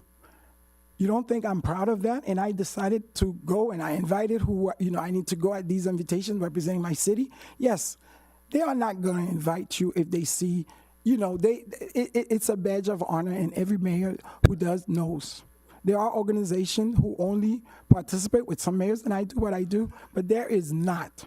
And there's no one here who would say that I've done stuff that is not in proper things in terms with the city. That's not me. I don't know who we're talking about. So going back with this Know Me Fest thing, it started 10 years ago. It was staff who came to me my first year in office who said, Mayor, we would love to see how we could do it Black History Month to change it. I said, you sure you want me to help? They said, yes. They said, would you be the honorary chair? I said, yes, no problem. And I said, let me say this to you guys. If I take on this project, it's going to go another level. And they said, we know, that's why we're here. I said, okay, let's go. So they came in, and that festival, we took it in 2016, was the first one, until 2019. Everybody who's here, who's been involved in this, know. During the day of the event, I'm a worker. I work. I don't enjoy the concert. Staff who works, there's a lot of them. And that's one thing, because we always say, well, why don't we just take the money and just put it, because there is a component to it. But staff would tell me, say, Mayor, this is one thing that we do that help us with all the stress. We go out, this is something that we could enjoy in terms of what we do, help us.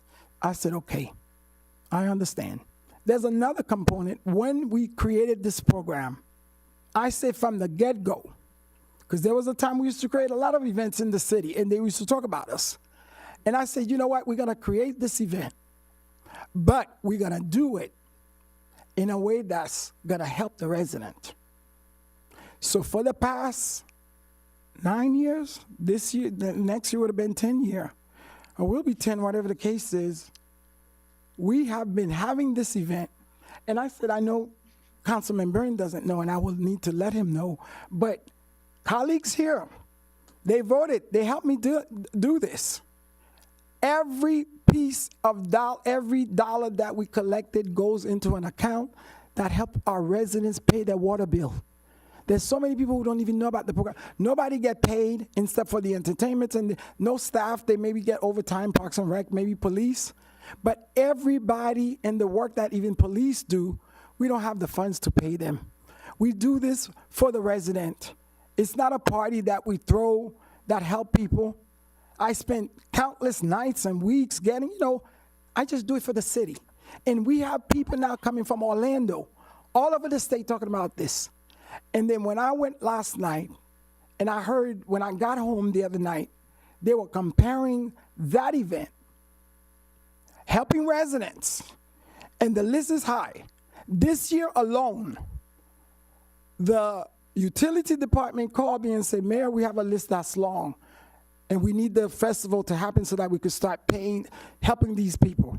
We give them $500 per year if they cannot afford it. They meet, whatever the case is. They have a wonderful job that they do downstairs to run the program. And residents who knows about it come.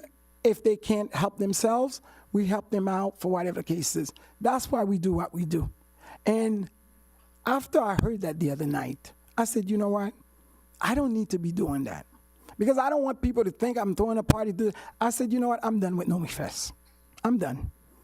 Because the fact that if Councilman Byrne said something, he wasn't here for somebody should have said, no, you know what? This event is, although it may seem like a party, but this is something that help our residents.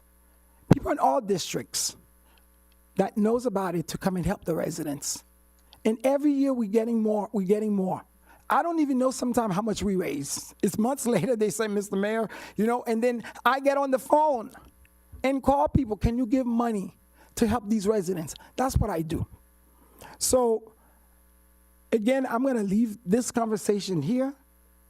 And we could go about talking about all of these different things that we would want to address, but what I said the other day and everybody knew, and I said it, about the contract, and I wasn't going to address it. Again, a business person called me. And I had a big argument with the person. I said, I'm not doing it. The person said, Mayor, I think you need to do this to address, because I think people take your words and what you said in terms of the clarification. I said, yes, and I will do that.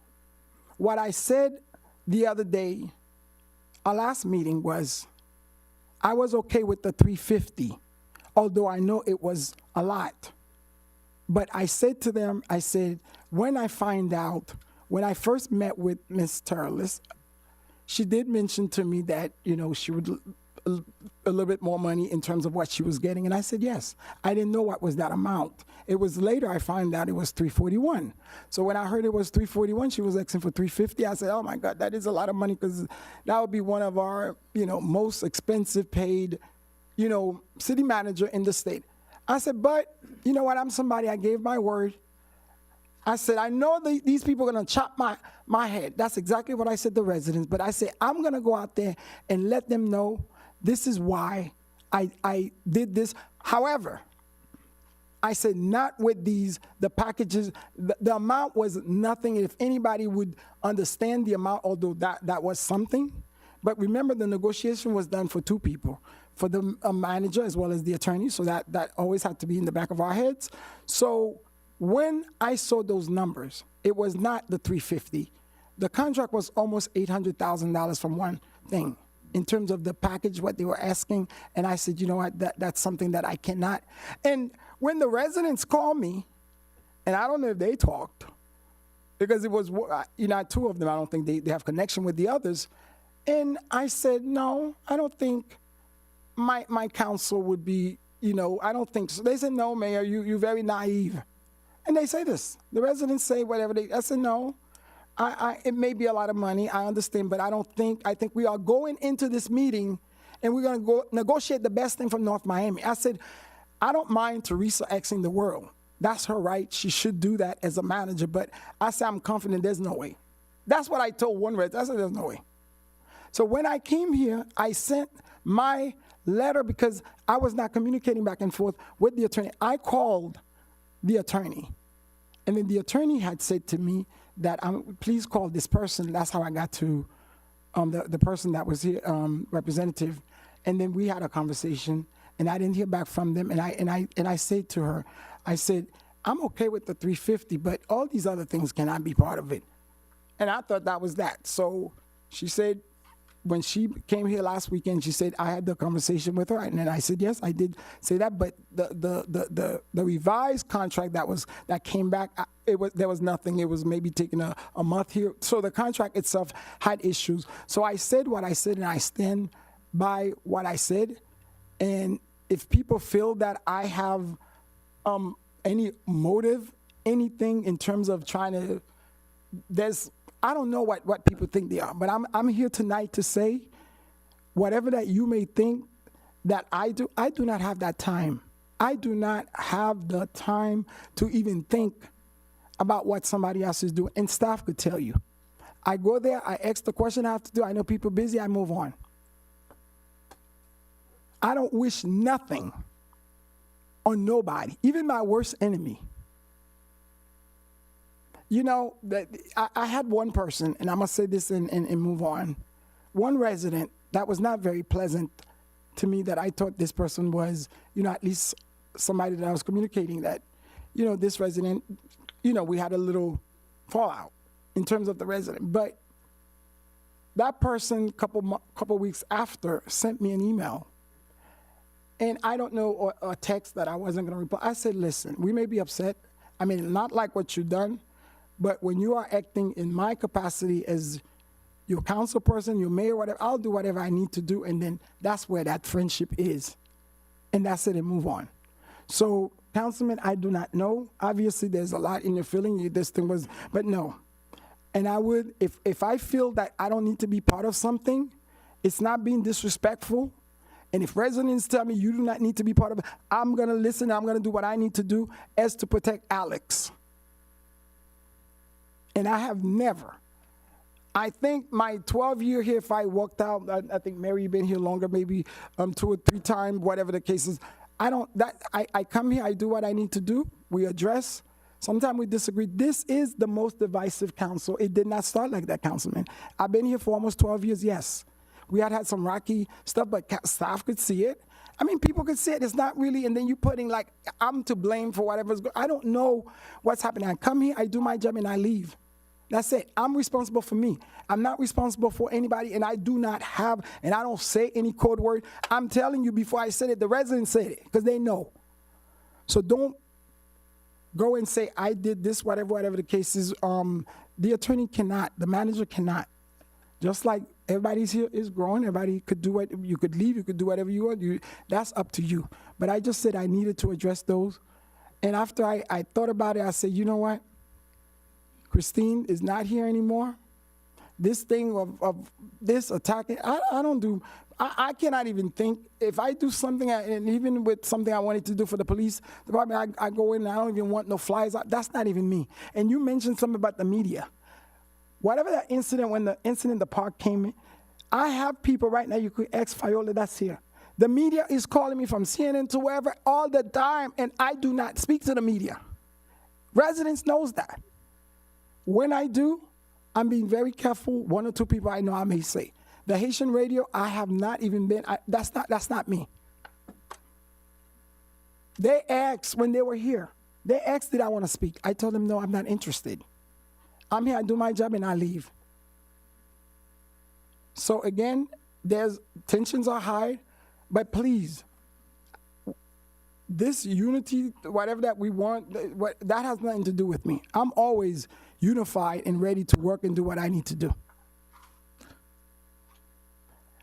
With that being said, I don't. If I may, Mayor. Yes, sir. Just want to say thank you for addressing this issue. It was long overdue, and I feel a lot better. If you know me, you might probably know everybody in the room they're just my friends, because I treat everyone with respect.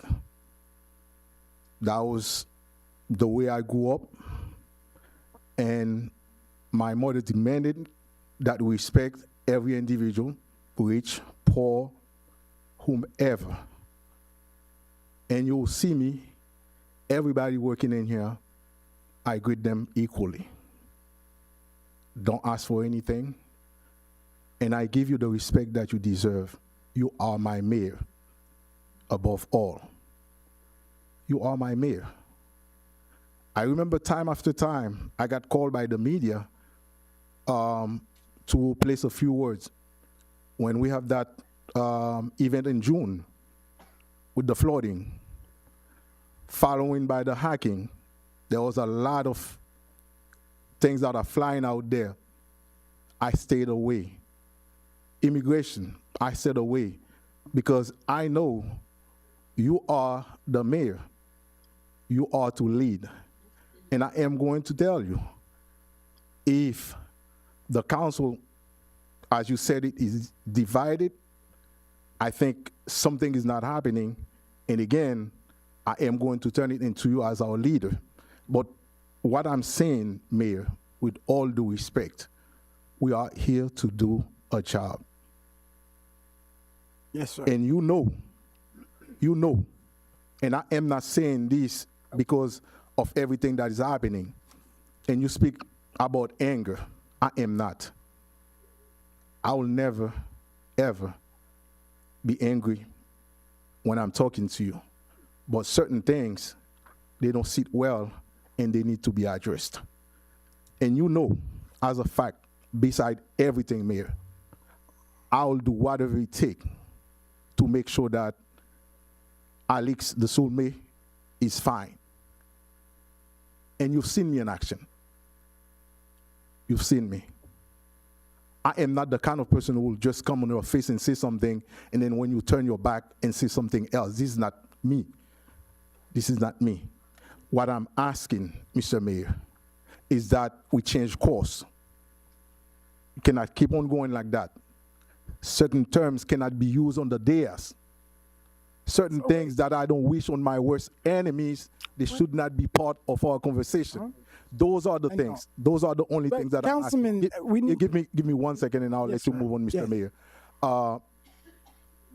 I respect you, and I am going to say it again as my mayor. You are my mayor. You are the mayor of the city, and I serve with you. I have a lot of respect for you. But what I'm asking is that let's turn that respect so that it be mutual. And I don't need you to like me. You don't have to. But I'll love you dearly as my mayor, as a man of our city, and a man of my hometown in Archive. I'll love you. But what I'm asking, Mayor, I am asking you this. On our last meeting before we go on recess, we need to change course. Yes, we cannot keep on going that way. As our leader, certain terms you know that you should not be using them on that council. Do you understand? So that's my point, Mayor. I am not angry. Okay. And there's no anger in it. I'm just telling you, maybe some just don't want to put it out there. And I am a man. And when I say that I am a man, I am a man. Whatever that I do, I take responsibility for it. And I am not going to stay and then cry on the side like a 12-year-old girl. I love them very well because those are the ones that I teach. But I will stand in here as a man and say it the way it is. That's the only thing that I'm asking, Mayor. If we can do that, we'll leave as long as God wants it, and then we'll just keep on moving. Yes. Thank you very much, and I yield back. Yes, thank you, Councilman. And with all that you said, we'll talk about that, but just to Councilman Burns, 1 second. Councilman Pierre-François, you are also my councilman. That's number one. Let's not forget that. Everybody here, see, this is when you sitting up here, I don't think you see what the people here are sitting. There are people who's texting me who's like, what is talking about? People don't know. Certainly, the last meeting was very contentious. We all could see.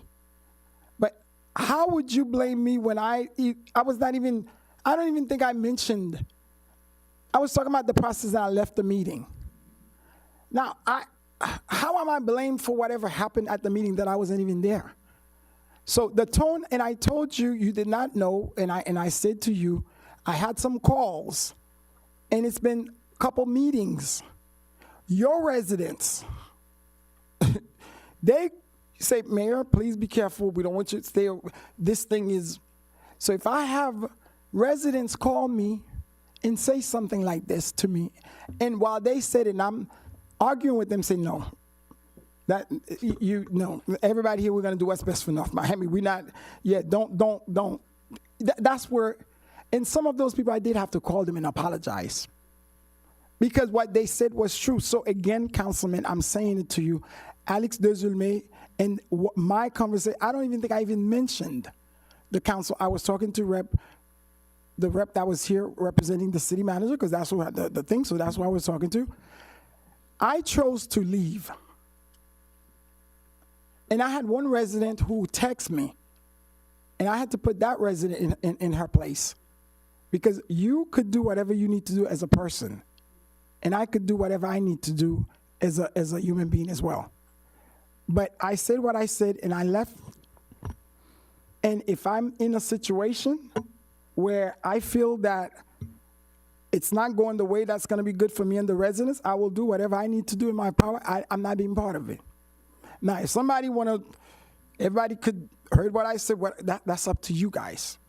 Everybody made their own choice, and I'm fine with the choice that I made. But I needed to clarify about this thing. I said I was okay with the 350 without no, that is not, that's exactly what I just said. That's where I was, but that package was not the 350 that we got. It was almost greed that was coming here, and I didn't even want to go into the detail. So again, there was no way in America that I would have thought that this council, and then you telling me to be cordial, these people calling me, they text me and say, Mayor, what's going on, this and this and that. I'm one person, and I told them, I said, listen, everybody have their life to live. Everybody, I come here, I do my job, but you know what? I am not going to be playing around with people's lives, with people's stuff. I choose to do that. Anybody could do whatever they need to do. But again, it's almost not, it is 9 o'clock. I almost said it's almost 9 o'clock, but thank you, Councilman. I respect and pray for the best for everyone, because when I walk into a room and they tell me, oh, North Miami is here, that's what they tell me. And I don't know what they mean by that. Some of them will put me to the side to tell me. So no, it's not looking good for me. So if we want to have this kumbaya and all that, I'm fine with that, because that's the dream of every mayor. But it does not start with me. Yes, as the leader, I could only walk on my line. I cannot talk and do anything. I do what I have to do, and I leave. And when my term is done, I'll still be in North Miami. And I know the employee's going to be all right, and the resident's going to be all right. So at the end of the day, is what we do in our action. But no, if someone said I was talking about somebody, that's not even my character. Tell them, let me call the mayor and stop it. And I remember the former mayor that was here. He was here for 8 years. We never had any issues, because I said, first of all, people talk a lot. That's number one. So if you ever hear, because people like the divisive and doing that, that's what some people thrive on. And that's not even me. The minute that I know we don't have I don't need to speak to you, we good. We'll say hi and continue. But I'm here to do a job, and my job is represent North Miami. I cannot say, residents call me saying, what is gonna happen to this contract? This is what they're gonna do. They were telling me exactly, and it was, like I said, it was 6 people randomly. And I told them no. And it's not on that issue. It's, they go on the agenda. They said, Mr. Mayor, we know you so that's where that's Mayor, coming from. Do you think we should move the? Yes, please. Yeah, I asked the manager if we can move the, yes, sir. Excuse me, 1 second. I talking about moving the quarter report to the next council meeting, I think it's unfair to the residents. If you want to put city events at the end of the meeting, sure. We could remove the quarter report is very, very important. And it is a very short presentation, but going into budget season, it's less than 5 minutes. Okay. No, because I know we normally do the public July workshop as well. Are we still doing that? The budget workshop? No, that's not what it is. No, I know that's not what it is, but I'm saying we can probably move it to that meeting. We normally do a July budget workshop that's publicly. So, Vice Mayor, they say it's 5 minutes. It's so, less than 5 okay, minutes. we good with 5 minutes, Councilwoman? Miss Reyes, Santana Reyes, 5 minutes. See, if Debbie here? Yes, she is. See, Debbie, everybody, I know she's in the back. Debbie. Can we have a discussion, a budget discussion at the end of the meeting? Do you want to move it to that? No, let's do your thing, and then, because we, at the end of the meeting, it's late. Okay. Good evening, Mayor and Council. Angela Reyes, Chief Financial Officer. I'm going to go over the first and second quarter financial report.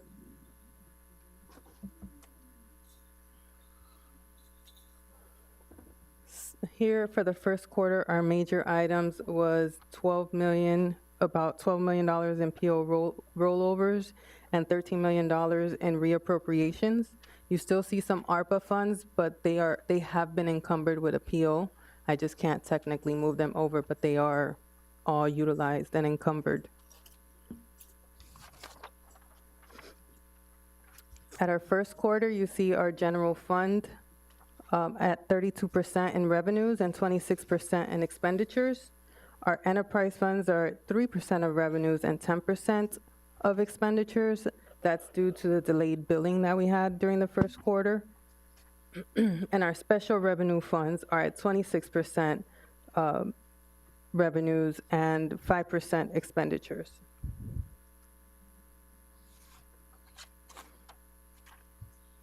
At our first quarter, our half-cent surtax is at 17%, and our revenues and our expenditures are at 5%.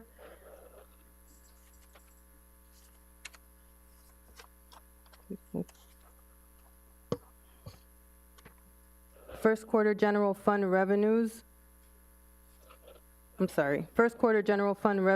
are at 29 million. We're at 32%.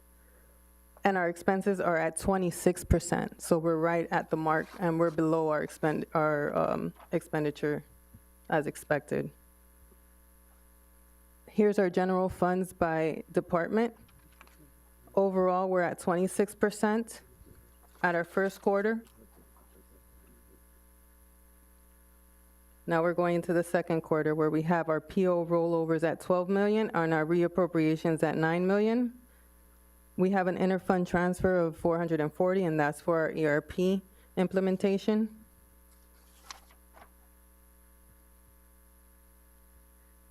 In our second quarter, our general fund revenues are at 51% and our expenditures are at 48%.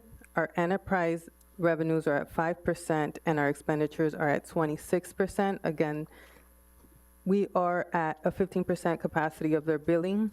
Once we get to the third quarter, we'll see that level out. And our expenditures are at 53%. Okay. Our year-to-date revenues at our half-cent surtax are at 24%, and our expenditures are at 13%.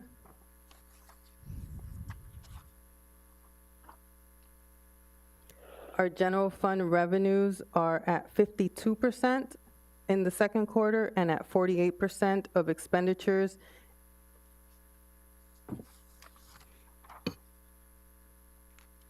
Our second quarter general fund expenses by department are at 48%, so we're right at the mark. We're actually a little bit below of our expenditures. Our first quarter bank account balances went up at the end by 20%, and that's due to the influx of our TIF revenues. But in our second quarter, we went down 13%, and that's due to the refund that we give to the CRA from the TIF.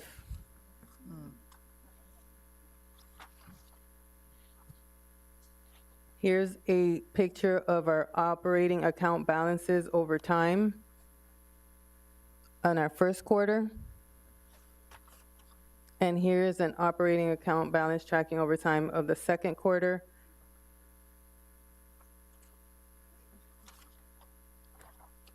Here are some highlights of our operating account inflows and outflows of our first quarter. At the end of our first quarter, we had a net inflow of $21 million.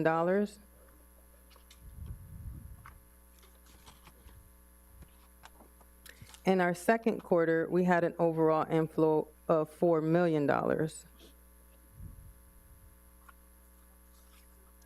Questions? Thank you, thank you. Any question, Council? No, I just wanted to clarify. Sure. I think our budget workshop is in August, and then we have hearings in September, and then August, we're on we normally break. do it in July. Yeah, we remember we had it scheduled, right? That's the one that we had scheduled, right? We had that. We budget hearings, but budget workshops are in August. I'm sorry. Yeah, but it's in September, right? The hearing. The hearing workshop where we'll go. Oh, with the residents. Oh, yeah. But that's in all 4 districts. In all 4 districts. Those are the town halls. Yeah, that's what I thought. Yes. Okay, that's the name. Okay, thank you. Have you proposed any dates yet for that? Yes, that's at the end of the meeting as part of the Okay. budget discussion, yeah. Yeah, those are the two important dates. Thank you, ma'am. Okay, with that being said, sometime I don't even know where we are. We had so much discussion. Where are we? City events and announcement. Can we leave? Is there what's big thing that's I'm playing? No, I know. I know the hurricane season. Can we go? Yes. Come on. Yes. And Mayflower, you doing hurricane season? Okay, right after she's finished, ma'am, please. So we could move. See the events. Oh, we still here. Or hurricane preparedness, Mayflower.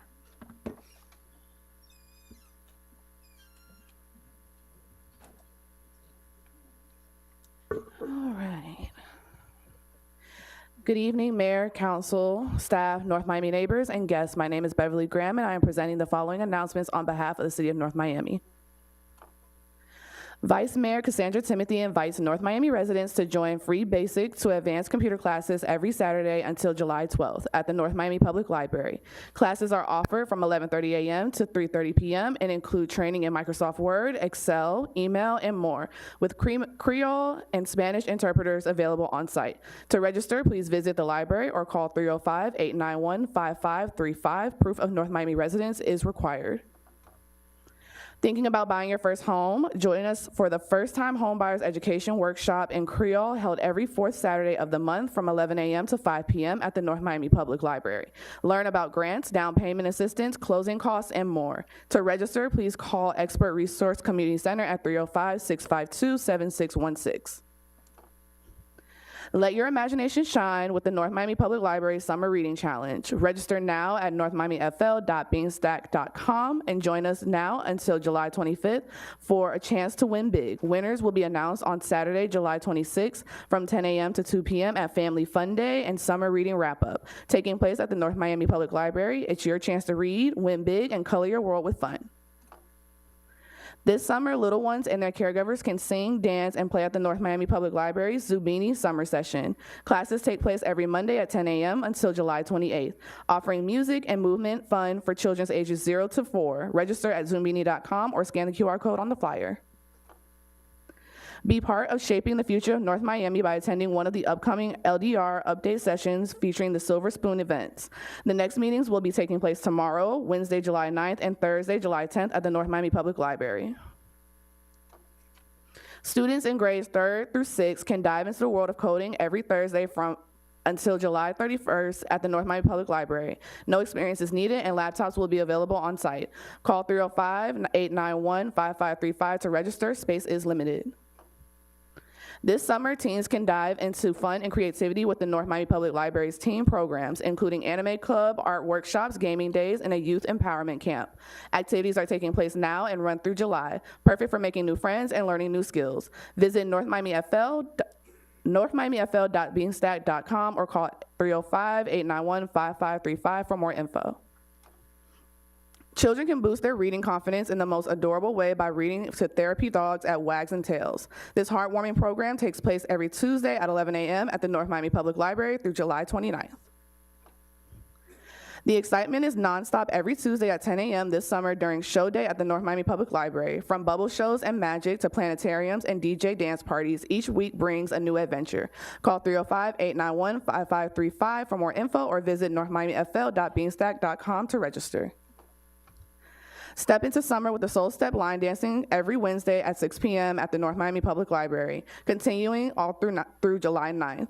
Learn fun line dances that bring the community together while promoting movement, culture, and good times. The North Miami Housing and Social Services Department invites you to attend the Housing and Social Services Community Fair happening Friday, July 18th from 10 a.m. to 1 p.m. at the Joe Celestin Center. Attendees can look forward to city and county resources, a walk-through food distribution, vendors, face painting for children, backpack giveaways, and lively DJ entertainment. For more information, please contact the Housing and Social Services Department at 305-895-9895. Attention community-based and not-for-profit entities. The 2025-2026 Community Development Block Grant Public Services Grant request for proposal opens on Monday, July 14th. To support this process, the North Miami Housing and Social Services Department will host a mandatory How to Apply workshop on Wednesday, July 23rd from 10 a.m. to 1 p.m. at the Scott Galvin Center. To attend, please RSVP at 2025cdbg.eventbrite.com. For more information, contact the Housing and Social Department at 305-893-6511 or email housing@northmiamifl.gov. Mark your calendars. North Miami Library is hosting the Color Our World Family Fun Day on Saturday, July 26th from 10 a.m. to 2 p.m. Enjoy free food, music, and special guest appearances from Bluey, Spider-Man, Sonic, and Tails, and we will also be announcing the winners for the 2025 Summer Reading Challenge.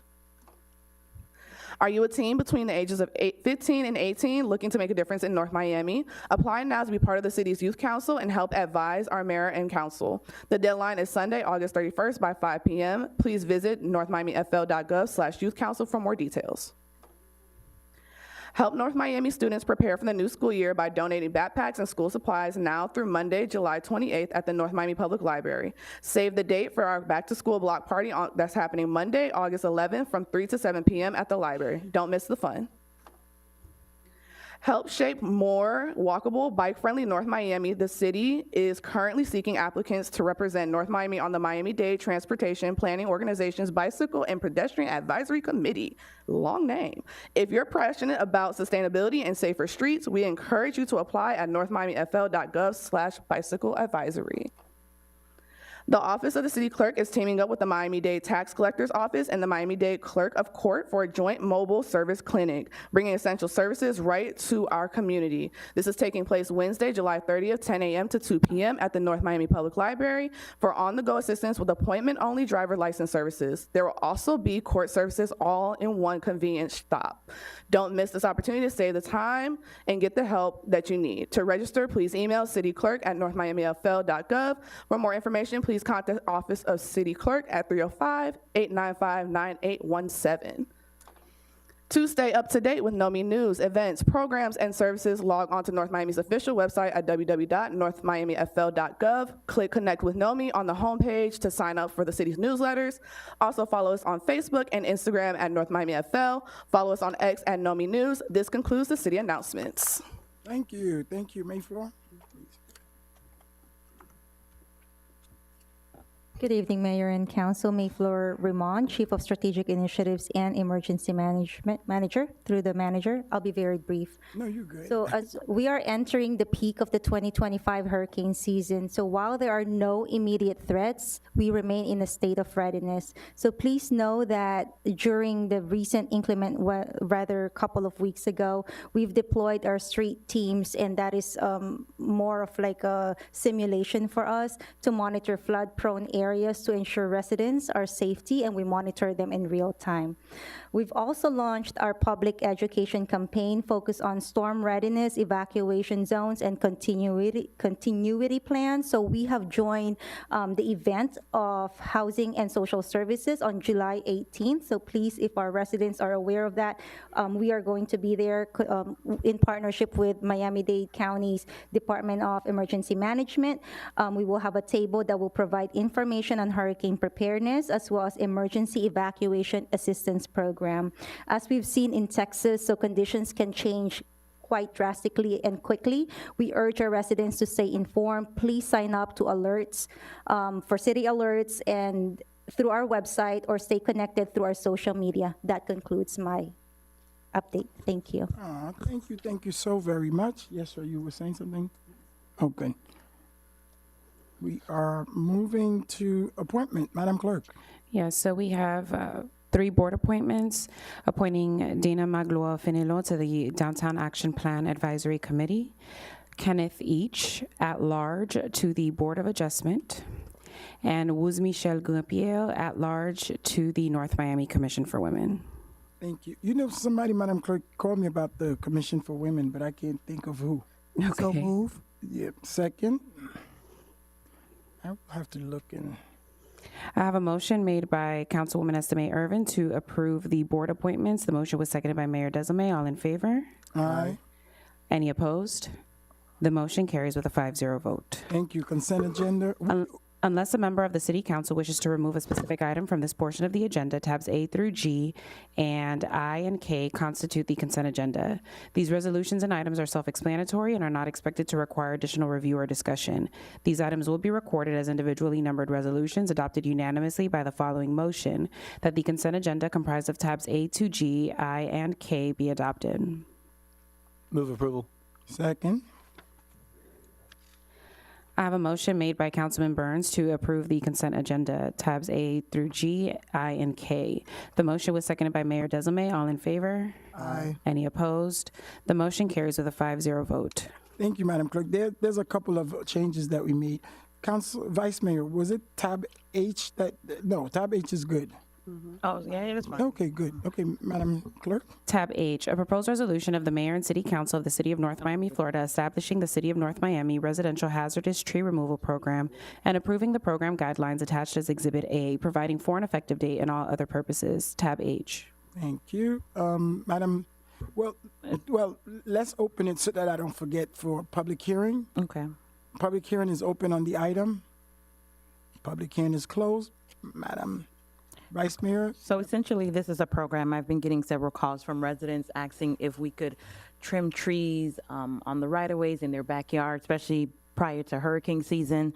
I don't know if you all recall during Hurricane Irma and even during the torrential rain that we had, there were several trees that were falling on people's home. So this is just a pilot program that I wanted to start to assist residents with tree trimming. It will be a company doing the tree trimming. It won't be our staff. I know they're overwhelmed with all the tree trimming requests that we get throughout the city for the ones that are on the swell.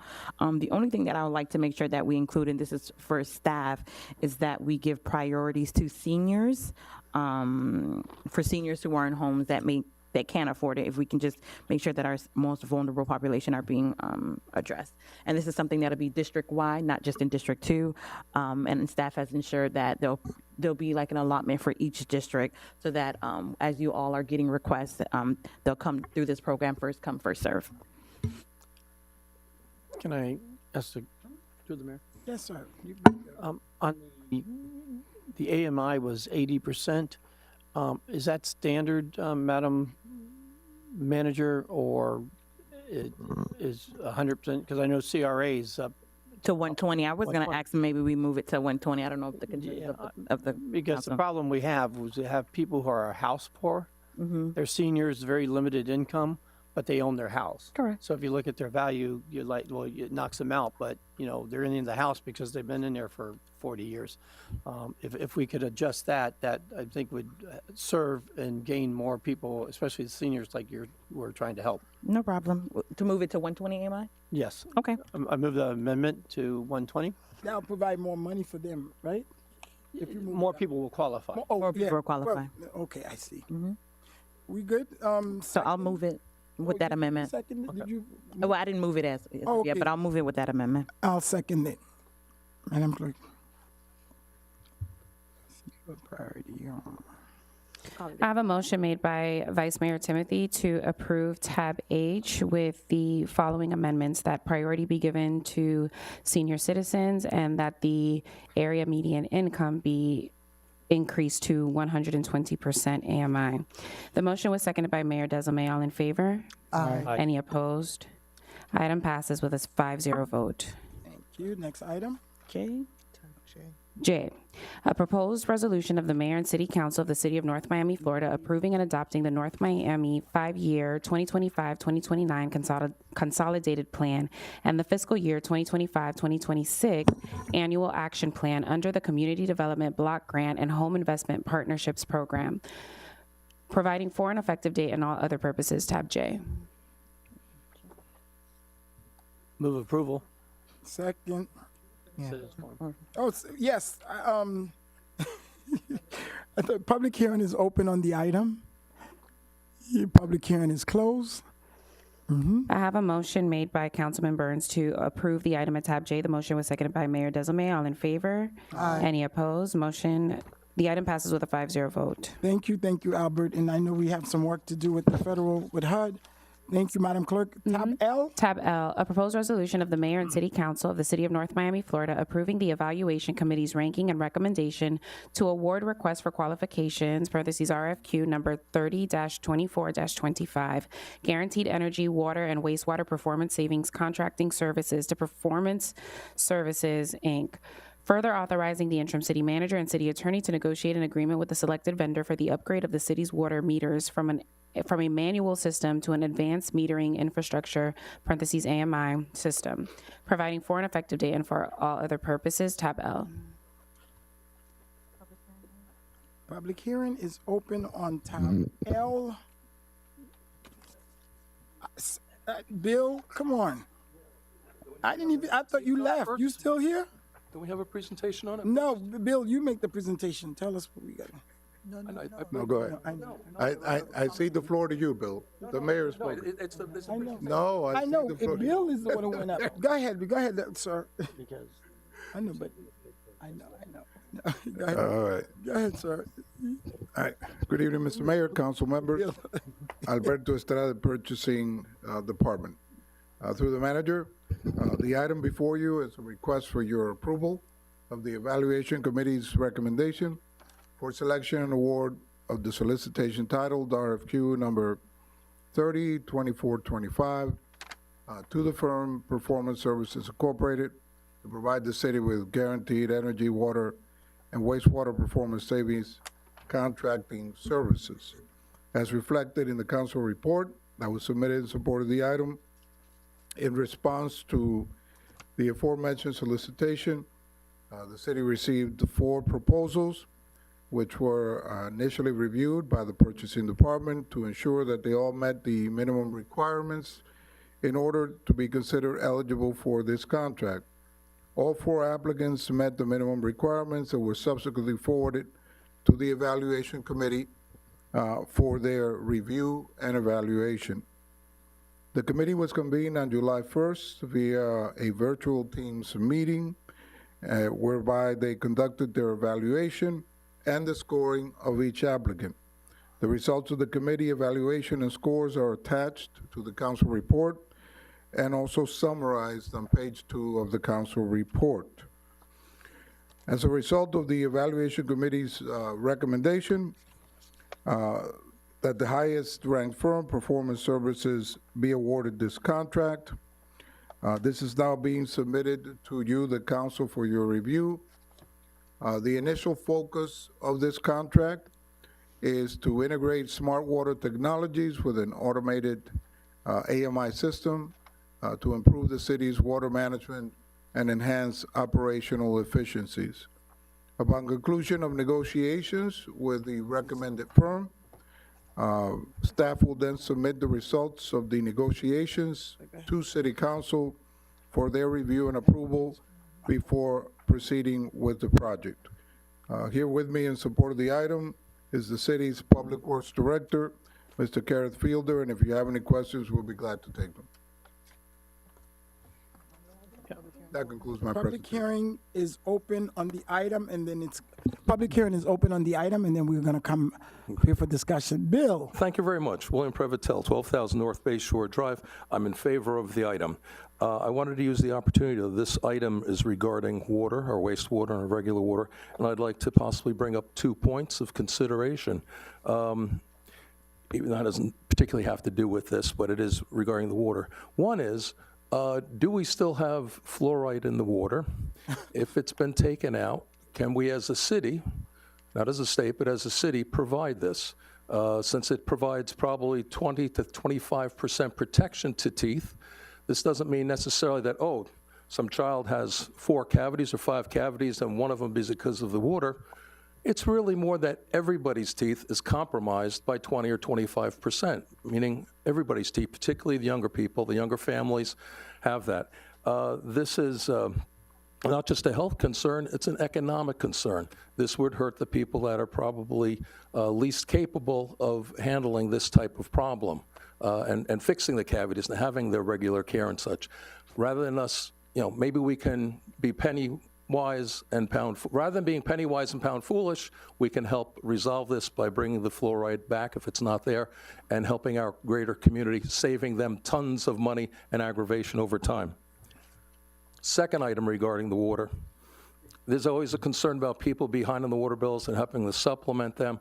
Has anybody considered the possibility of a staggered progressive costing of the water services? Let's say it starts off with, and let me just throw numbers. First 1,000 gallons to everybody that has an account, free. The second 1,000, maybe it's X dollars. Third 1,000, maybe a little bit more dollars, a little bit more, a little bit more, a little bit more. What does this do? It means that people who really can't afford it, if they really buckle down and tighten up on their water use, they don't have to pay. People who are wasteful, they will pay more. Please consider. Bill, who's going to pay for the water they use? I could do that calculation. You're going to pay? No. Can you give us a check? Or you going to help us? No. Let me tell you how it's done. No. You take the full amount that Bill, at the end of the year. You take the full amount at the end of the year, and then you disperse it so that it becomes progressively higher. So you still get the same amount of money at the end, but the people who waste the most will pay the most. So on your first, thank you. On your first, we can help the people. No, we got you, and we know we love you, and we know you love immigrants. But Bill, we're in a different time. That's number one. So with your first question, you got in the fluoride. No, it's a federal thing. And it could help some people that need it most. I got you. No, we with you. But you asked 2 questions. The first one about the fluoride. No, we cannot. We're following state. We buy water from the county. It's something.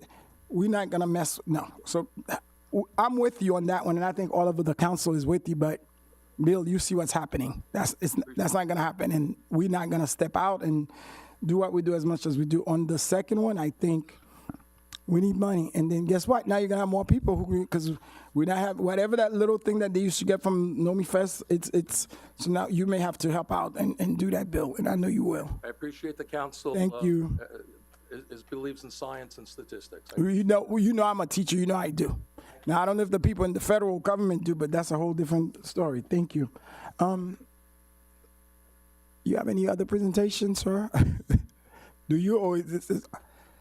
Okay, so anyone else for public hearing? Move for approval. No, hold on. Public hearing is closed on the item. Yes, sir. I have a couple questions, clarification for the purchasing director.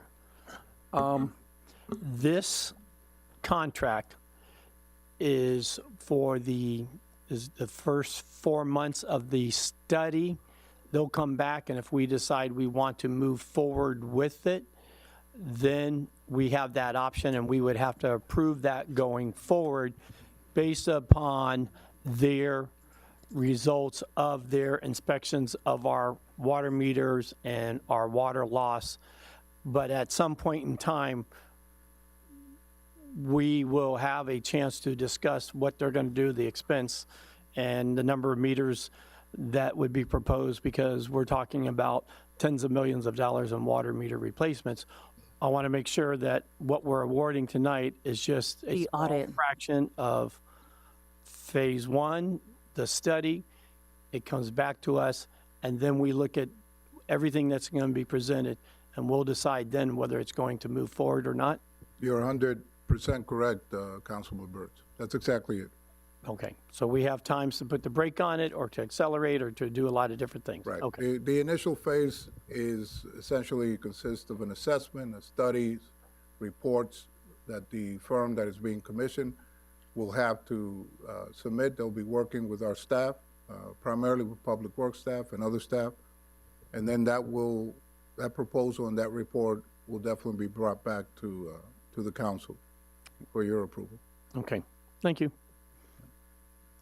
Move for approval. Second.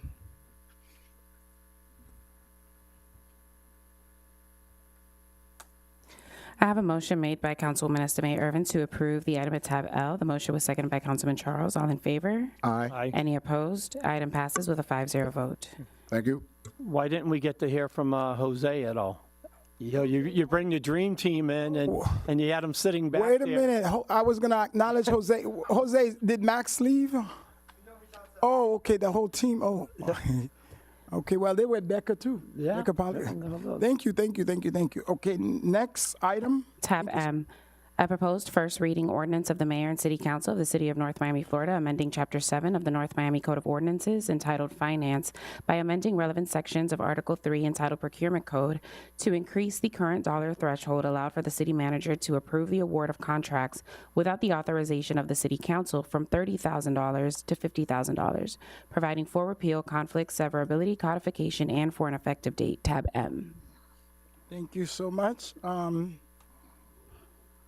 Again, with this is okay. Councilman Charles, you have the floor. You want to open it too? Are you on public hearing? Public hearing is open on the item. Public hearing is open on the item. Seeing none come, we close it. Mike, you don't want to say anything? No. Thank you very much, Mayor. Looking at everything that we've been doing, approving, whenever something is in the 30s, 40s, we mostly just put that on consent agenda. And then with the turn of events, as everything is on the rise, and I think it is just like easy call just to raise the threshold so that we can get certain things done, without coming back in here. So we have it at 30,000 now. It's just gonna raise it to 50,000 if it is the will of the council, so that we can, get the job of the city done in a timely manner. So that's about it. Okay. Mr. Move for approval. Well, discussion first. Wait. This is, and I think, Councilman Charles, earlier today you mentioned that is one of those issues that they did tell me. You know, I got one call about, here's the thing. People just assume it could be true or not what we will do. So they question why, and I told them I don't know. We will wait at the meeting and we'll find out. So right now we currently at $30,000 for the city manager, which I even think that was too much because it was at $25,000. So, and meaning that if there's an item that is coming, it's a protection for us as the council, that we know and the residents kind of know that the manager, any manager, could come in and spend without our permission up to $30,000. It was 25. We put it up to 30 because of things, and that was, we were okay with it. So when I saw the 50, again, I said to myself, okay, 50. Then I started, you know, I don't even think this week I was so busy sometime, I don't think we briefed on this particular item. So when I saw it, and I got a call because of what you mentioned, so I'm just going to let you know why some of the things that I do. And it was questioned into why. They said to me, Mayor, you know, a new city manager's coming in because it doesn't make no sense. I'm just telling you exactly what they said. And I asked the resident, can I say, they said privately you could tell them who, but not publicly, and I wouldn't do it publicly. But they said, it just looks, so we got to figure it out what would be the increase. And I'm not okay with it because the increase right now is a protection for us. At least we know any city manager, and I'm not attaching it to anybody, that we would at least have, if something were to go, and this is again on policy matters, if we have a city manager that wants to go wild, whatever the case is, at least we know the guardrail in terms of 30 or 40, and we're not talking about anyone else. So when it is 50, it is a little bit more, meaning that they don't need permission from us.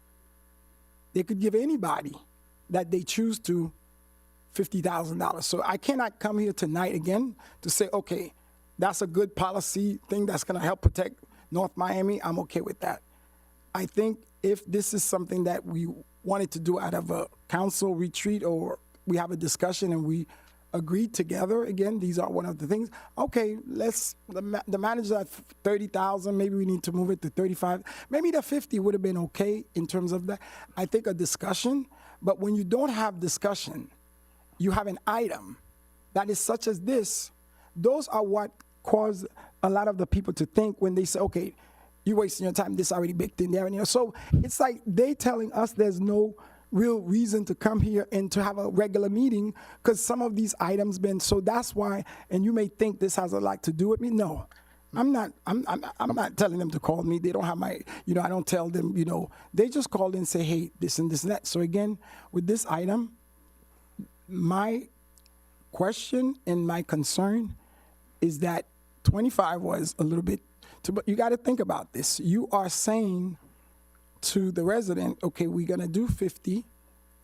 If something goes wrong, which, you know, then it would be, okay, you approve this to happen. And I'm not saying nothing. Obviously, we don't want that for our city, but we don't know. Managers come and go, whatever. Yes, ma'am. Obviously, yes. Councilwoman Mary going to be next. So that's my concern in terms of that amount. It has nothing, again, people may think it has something to do with Teresa. No. And if you're here to do your job, it doesn't matter. And Annabelle could tell you, I did not vote for Annabelle. But she could say one thing. I have never mistreated her. Never do not give her the respect. I don't have to vote for her, but I work with her. And she could tell you privately, whatever. That's who I am. So whoever it is, I'm going to do my best representing North Miami because that's who I am. I don't have to agree with what happens, and I will let people know I disagree and agree because I want to have that peace of mind when I go to bed that I did the right thing for me, not for anybody else. So again, on this particular item, I think the 50, that's where, but, and again, if we're gonna make the case for it, it is what it is, but you wanna say something, Mary? I'd like to say something, all of please. this, please go ahead. Thank you so much for the floor. As the mayor said earlier, outside of him, I'm the most senior person here, and I remember the history on this. We were actually at 50 before. You remember? I'll jog your memory. A councilwoman, Carol Keys at the time, requested to bring it down to 25. And at the time, we were having forensic audit, if you remember. And after our forensic audit, we were just fine.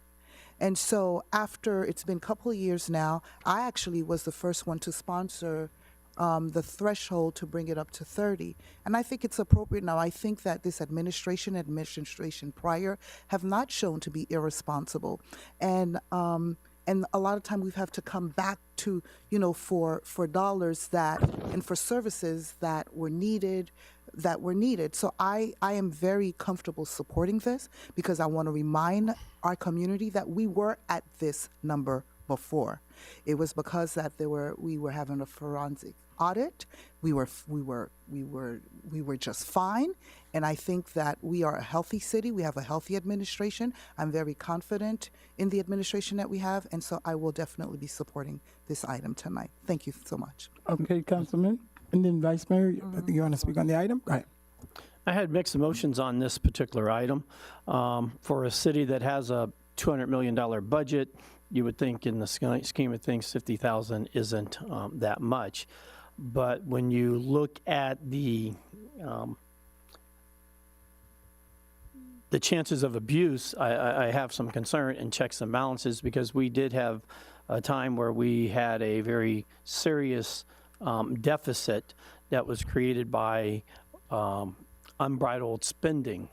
And when you say $50,000 that a manager can spend, that doesn't mean they can spend part one of a contract at $49,000, turn around and spend $49,000 on part B of a contract, from my understanding, and the next thing you know, they have spent more money or a phase one. So, and then the other concern I have is that this city manager didn't ask for it to be raised to $50,000.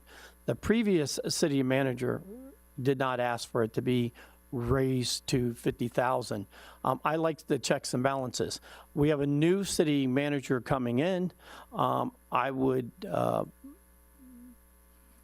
like to wait and see how that is managed. I would like to wait and see and let the manager come and say, you know what, this is what I need. I need it, the threshold raised to 35 or 40 or 50. The manager coming in is unknown to me. I know her to be very astute with spending money, but I think to protect ourselves as council members and our fiduciary responsibility, that $30,000 of spending is a good limit, and if it becomes a problem, then we can address it later on. The other issue, I have it right here, is again, just the 30,000, and if the new city manager coming in thinks it needs to be adjusted. Mr. City Attorney, in this particular resolution or ordinance, it says award of contracts. In the past, I thought I saw where it said expends the 30,000 threshold to expend. Does that mean an item that is not a per se contract where we have terms and conditions and so forth are the contracts, but a regular spending item that comes up is excluded? No, the manager's spending authority is $25,000, well, $30,000 currently, period, whether it's a contract, anything. Okay, so their threshold would come up, and just because of the word contract here, it doesn't limit it to contracts. It limits it to any day-to-day spending. Any day-to-day. Okay, thank you. Good? Oh, no, just for me, I know I haven't had the opportunity to have the discussion with the incoming manager as it relates to this item to see what her opinion on it. I'll support it tonight, but definitely want to just make sure what's the ramification around it on second reading, knowing that this is first reading and that'll come back. That's all. Oh, it's an ordinance? Yeah, it's an ordinance. Two readings. Two readings. Oh. We'll have another time. Well, I mean, we're not gonna, if we vote yes, we're not gonna change that. We're not. Madam Clerk, please call the vote if we're ready. Yes, go ahead. I just want to add something, if I may. You know, as policy makers, this is a place for us to come in here and discuss. So we look at it together because we are subject to sunshine. So there's no way that I can go and explain to a council person, the mayor, this is exactly what is happening. But common sense legislation, we need to look at it as a city. The Madam Manager, the point that was being raised that someone can come in phase one, $49,000, and then phase two, $49,000, and is that true? That's not the way it works, from what I know and understand. No. I think. Okay, so again, it is not something that the city manager just decide to spend $50,000. It has to go to the proper channel. It has to go to the proper channels. Yes, you can laugh. No, but Councilman, that's the fact. No, Yes, it has to go to the proper channel because what proper y'all make it channels? sound. Who's the boss, though? Y'all make it sound no. No. If we approve this, let's be clear. If we approve this tonight, the manager could do whatever she wants with $50,000. Period. So let's not sugarcoat it. That's what it is. And we ready to vote for it. That is. So I don't think. Mayor. Go ahead, sir. Yes. That is not. All right. That is not. Okay, so Mr. Attorney, this is what I'm saying. Hold on. No, Councilman, let's get this clarified. Yeah. So with this amendment, is it that he's amending that they were requesting to increase, the city manager has some limit in terms of that allocation? So, Mayor, what the ordinance does is change the authority of the manager to spend up to $50,000. That is there's still a requirement that the money be used for municipal purposes. So the idea. Excuse me, sir. Mayor, can I finish, please? Yes. So the idea that the manager can spend it on anything is not correct. The manager would still have to have a municipal purpose. It would still be audited. I mean, it's not like she can just go and throw a party for $50,000. It's not related to the city. Okay. So, Mr. Attorney, since you decided to get into this political agreement, so let me ask you this Sir, I was asked a question and I responded. No, I know, but I'm asking you a question as the attorney. So, if a manager comes in and wants to give someone a contract for $49,000 to do a party, let's just say, for whatever the reason is. So, you saying to me tonight that is not. She does not have that authority because if it's a municipal purpose, she could whatever. I mean, it's municipal purpose. I could say, okay, whatever that municipal purpose might be. I'm saying a party here in North Miami that we're not doing. If the party's for a municipal purpose, she could do it. Thank you so much. Go ahead, Madam Clerk. Let's call we ready? If there was a second, I didn't hear it. Second. Okay, thank you. I have a motion made by Councilwoman Estime Irvin to approve the item at tab M. The motion was seconded by Councilman Charles. Councilman Charles, how do you vote? Yes. Mayor Desame, how do you vote? No. Councilman Burns, how do you vote? No. Vice Mayor Timothy, how do you vote? Yes. Councilwoman Estime Irvin, how do you vote? Yes. The motion carries with a 3-2 vote. Awesome, thank you. Now next, so that we could go home. What's next? The discussions. Okay. So the first one is actually being removed, Mr. Mayor. The discussion regarding no mural. So that was an error. So the only discussion that I was sponsoring is the street reopening. Do you want me to have before now? You want? Yeah. Okay. So there was John Sasso, who's here today, brought this item back to me several years ago, probably before baby, which is probably why I forgot. And staff did their due diligence. Staff did their research and transportation opine. And there's a street that's on Northeast 121st Street that has been closed for several years, over 30 years, because of this license agreement that we had with Greenwich Studios. And I believe the city attorney can probably give you guys more update if you guys would like. But the question here today is, would we like to reopen up the road? As you all know, 125th Street has a lot of traffic. You're seeing right now with the bike lanes. There's more development happening on that site. We just approved the North Miami Beach Volleyball, which is going to bringing over 400, 500 students in that area. So, you know, I didn't want to just tell staff, hey, reopen the road. Definitely wanted to bring the conversation up here to see if the council would like for administration to begin looking at the possibilities to reopen that road. And so that's where it's a discussion. It's a discussion item. Mm-hmm. There, I did, and I know Gabe has been. Yeah, Gabe had so reached I did out know about that. And can we? But I know the city attorney has also given me an opinion that. I didn't even take it that far in terms of. So can we let Gabe? So what? So before wait, Mayor. Yeah, city attorney. What's his thing? If we can reopen the road, that's the first question. I mean, this is a discussion item, and what we would do after tonight is go into look at the franchise agreement and see ways to get out of it, if that's what the council wants. This is something that's been going on since I first got here. I don't remember how it happened, but I remember under Larry Spring, we discovered that there was a franchise agreement and that Greenwich Studios had not been paying at all from the time they got the franchise agreement. Under Larry Spring, we settled that, and then they continued to use the road. The agreement is that they get the road so long as the property is still being used for movie production. I forget the exact language. There's been questions over the years of whether or not there is movie productions going on there and whether or not we should pull the franchise agreement. Various managers have come to me. We've gone back and forth. I know we've been lobbied, and so nothing's happened.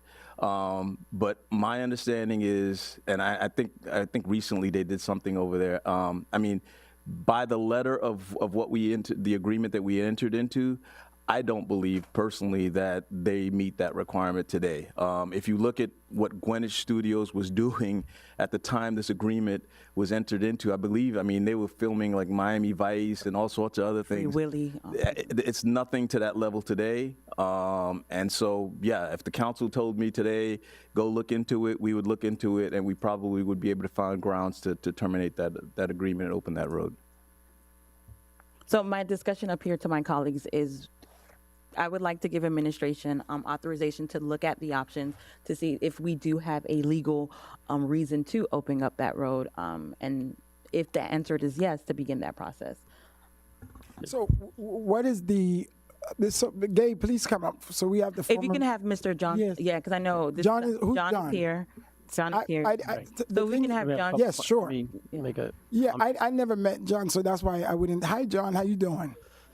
So, yes. For a second, let me ask it. Yes, just so for historical perspective, when Miami Vice came here, the first year of production, they did not have the street closed. When Miami Vice became a massive hit, and they started production for many, many months, and Greenwich Studio was all of their interior shots and post-production stuff. They used to have semi-trailers of movies, the mobile dressing rooms, and the city was also one of the ones that suggested, because of the security concerns, they lined it up along that road, and then and the city came to them and said, we're going to help alleviate the problems that we're having, because you had hundreds of people hanging out trying to watch all the filming and so forth.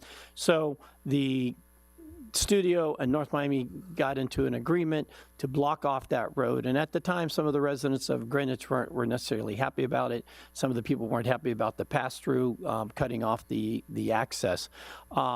Greenwich Studio is no longer even close to what it used to be as far as the major productions, because after Miami Vice, they were doing a lot of music videos there and a lot of other events. And if you look at the property or look at the street now, the north side, right when you turn off 16th Avenue, has a fence. And on the west side, just when the property ends, they have a fence there.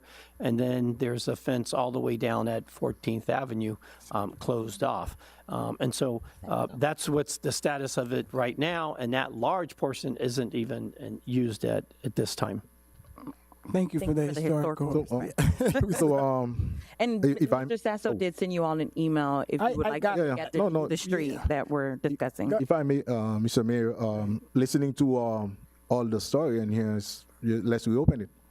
We need a way to get by because the traffic on 125th Street, I don't know, is getting worse and worse. So I think there's nothing wrong with that. Let's just go ahead and reopen the street. So before we do that, I'm just trying to get to the history of it. So you own the property, or what's your relationship? So you want? So my name is John Sasso. I own some commercial properties on 14th Avenue, 12210 to 60 Northeast 13th Court and 1375 Northeast 123rd Street. Collectively, we call this little pocket of town Nomi Rail. In that area, there's about 100,000 square feet of leasable units that we have in that pocket, and we're investing a significant amount of money to bring this little industrial pocket to life, and with the long-term vision of trying to make this a really nice entertainment district right off the transit hub, where the community can gather and have events and shop, dine, that kind of thing. This street, it would be our main connection to Biscayne Boulevard. So from 14th Avenue, the only main connection we have to a major corridor is north on 14th Avenue to Northeast 123rd Street, and that's it. As Vice Mayor said, you guys just gave CRA funds to the Volleyball Academy, 500 kids coming. Last 2 months ago or a month ago, we also had another CRA funded company come, Paradigm Senior Services, who's bringing 100 plus employees to our building on 123rd Street. So those two alone, outside of who's currently operating businesses there and who will be joining the leasable square feet we have available, is going to cause crazy bottlenecks. It's giving us access to Biscayne Boulevard, to 16th Avenue and Biscayne Boulevard will give us some of the businesses that have been there for a while a lifeline. There's another CRA-funded business, Lost City Brewery, who the CRA funded about 4 years ago, also on our street. So CRA sees our vision and has been supporting us, and council members, thank you for your continued support. But this is a kind of a major issue for us. Thank you so much, John. Former Mayor Gabe Grossman is here. Yeah, and I apologize, Mr. John. You could use this one. This mic is either or is fine. So he called me. I don't have no stake in the game. He called, he asked me, and I turned it to the city manager. And I did say for Gabe to connect with the district commissioner just to get it. Spoke today. So you don't. So what's your end game, Mr. Mayor? We want to say welcome. Good evening. Nice to be here. Thank you to the council and to the mayor. I represent Greenwich Studios. I'm not going to litigate this in front of the council today in an open meeting on a discussion item, but just first to be clear, since we're making a record here, I object for the record against any efforts by the city to reopen the streets in questions. Comments were made to that effect. The city vacated that right of way in 1989. There is a license agreement in place. Comments have been made about the level of film production that's at the studio today. We're glad to litigate that at any moment of any time. The agreement doesn't say that it has to be Miami Vice level production, or in fact has been production consistently for the last several years. This has not been abandoned, which is the standard under the agreement. This has come up several years ago. It was settled, as the city attorney said. It was resolved. There's a long paper trail on this. So what I urge the council to do is very easy to get in touch with. I'll reach out to every single member of the council, if that's okay, the city attorney, the city manager, whoever it is, to walk through this. The Greenwich Studios is a member of this community. They're looking to do things with the city and try to find productive ways to move this forward and to move that property forward also in a way that's positive for the whole area. Thank you. This is a discussion. Yeah, and I so, think, you know, the vice mayor for bringing it up. Thank you, Gabe. Thank you, Thank John. you. And I did also meet with Gabe, and I also meet with Pedro Cassan, who actually represents the developer for Greenwich Studios. I think it was in their plans at one point to include that road into their development, which we know is not currently happening at the moment. So in the sake of, you know, time and so forth, but especially with the traffic situation that's getting ready to happen on 121st Street, do I have to make a motion, Mr. City Attorney, or to give direction, or? No, I mean, I understand where you're going with it. Yeah. We'll look into it, and I'll discuss it with each of you privately. Just one other thing. Didn't the connectivity study address this particular road? Is there anybody here? Transportation or Debbie or somebody, anybody that could? They did say that the road should be address it. It's 10 o'clock. Right. So I think I'm okay with the attorney looking into it, talking to those parties, And then just come back and educate. And then Mr. Attorney, one of the members just said that the city had vacated it, and there's a lot of different interpretations of being vacated. So you'll come back with the legalese and so forth, and everything we should do or not do. If we decide to reopen it, which probably that's the road that I'm seeing we need to figure out and do some type of a study. At least, how would that impact? I'm okay with either way, if it's legal, whatever that the council decide to do. But if we decide to do that, at least we'll know how it impact. If we already have that, it's fine. Impact what? If you're gonna reopen it, the traffic. It's gonna alleviate traffic. Well, yeah, but the folks isn't what's the one that's behind Gwen Margola's that apartment studio and the runaround, that wouldn't they be able to use it? So it'll be open to the public, because now it'll be. You can go both ways. You can go to Biscayne, you can go to 121st and 16th. Yeah. Okay. Yeah, the owners are actually upset when it closed. I would imagine. Okay, perfect. Thank you. Thank you so very much. All righty. Yeah, I think that's it. And the next, and it's the most important one. I think we should have done that at first. Oh, yeah. Please, Ms. Reyes, between you and the manager. Angela Reyes, Chief Financial Officer, here to discuss and propose the tentative millage rates and to set the budget hearing dates as well, for the record. We're go ahead. What is the millage rate? It's not on. The millage, 7.4. Okay. It's on the third paragraph. So based on the city financial position, staff recommends that the current year adopted millage rate of 7.4 be set as a proposed tentative millage rate. We do have a responsibility to submit our DR 420 calculations to the county in 35 days after we got the property appraiser's report. So in August, we would have to do this. Okay. So is there a motion needed? Yes. So move. Yes, we do. And you need those. You want to set those hearing dates. The rate up to 7.4, which is where it's at right now. Right. Yes, and the dates would be September 11th and September 25th. We can't, which, you know, With the county. Right. we can't do it with the county and the school board. I move it in I move Second. for approval as stated by the CFO. Since we're taking a vote, it has to open up to public. Oh, sorry. Thank you. Public hearing is open on only the dates, Bill, of the millage rate.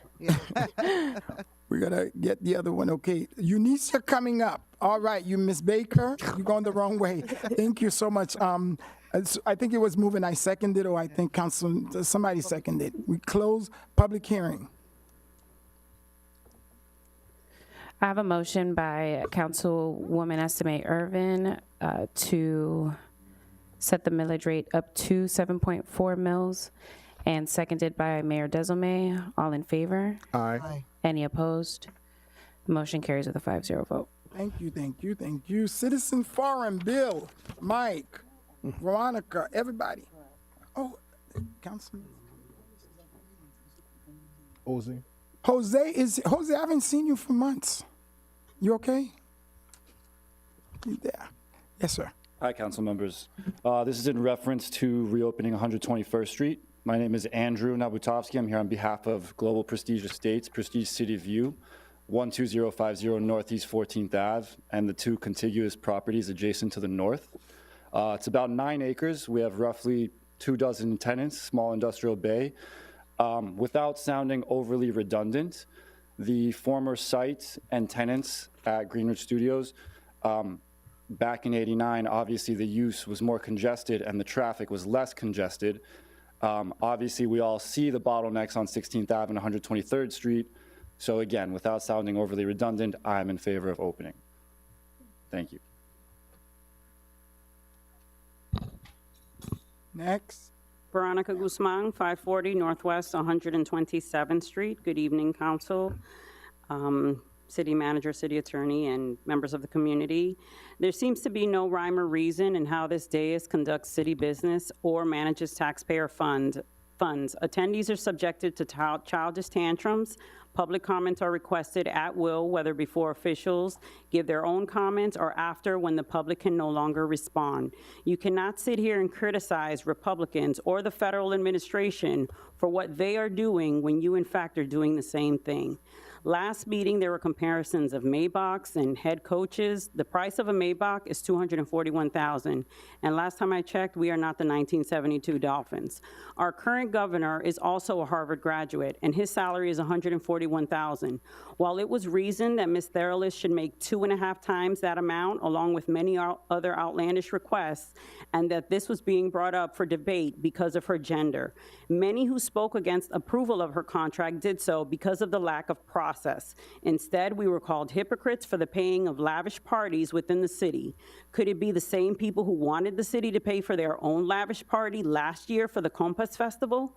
These parties are all approved and put on by you, the council, the same council who is supposed to represent all constituents of North Miami, not the selected, chosen friends and family. Many of us have stood before you every meeting, making our requests known, and still we go unheard as if our statements have no merit or value.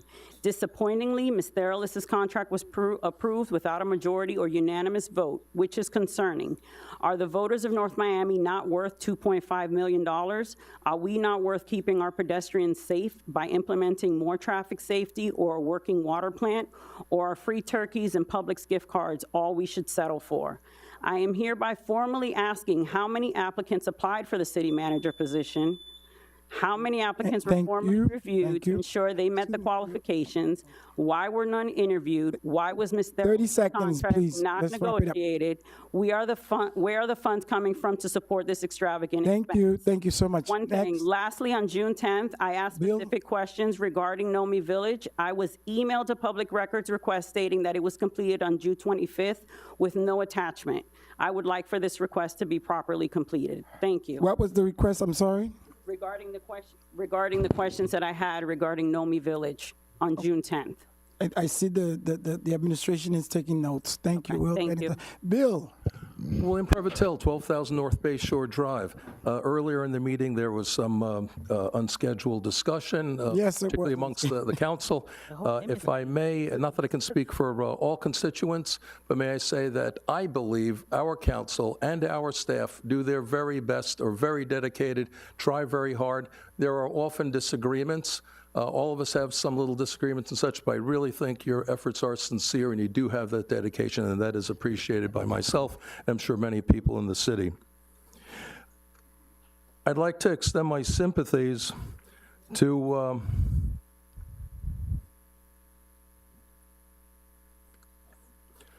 the TPS people, to not just the Haitian community, but the Venezuelans, the Nicaraguans, and the Hondurans, of which I have friends in each category that mean a lot to me.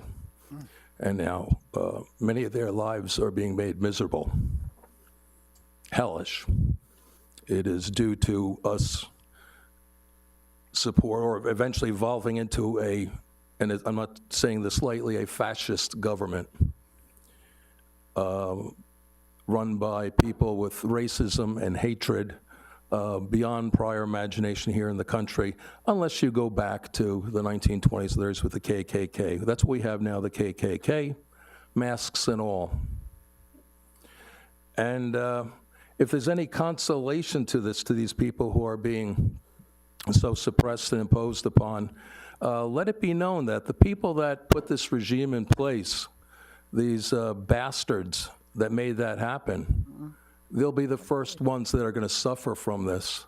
They'll have their Medicaid taken away. They're going to have their mortgages lost. They're going to have their schooling lost, their health care lost, their veterans benefits lost. Their clean air has been compromised, their land has been compromised, their parks have been compromised. It's going to come down and rain on them, and let us celebrate that until this is changed. Thank you very much. Amen to that. I second that, but I didn't say it. Bill said it. Okay, thank you. I think public hearing is closed on the item on public hearing. Council report. Councilman? So thank you. Oops. It's closed, ma'am. It's closed, but go ahead. Yes. Sorry, no problem. Valerie Martinez, NMB Volleyball. I was just, Oh, okay. Give your address of the building where you're yes, gonna but be. open in the street that we're in. Yes, no, that's fine. Just give us your address and then you could say Okay, what you was. 19255 Northeast 2nd Avenue. Awesome. Apartment Yeah, 225. no, you don't have to give us the apartment. No, tell us, what did you say you support or you? Yes, opening the street so we can have better, Access. Okay, thank you so much. Comments were recorded. Thank you so much. Public hearing is closed. Councilman Charles? Yes, thank you, Mayor. Good evening once again.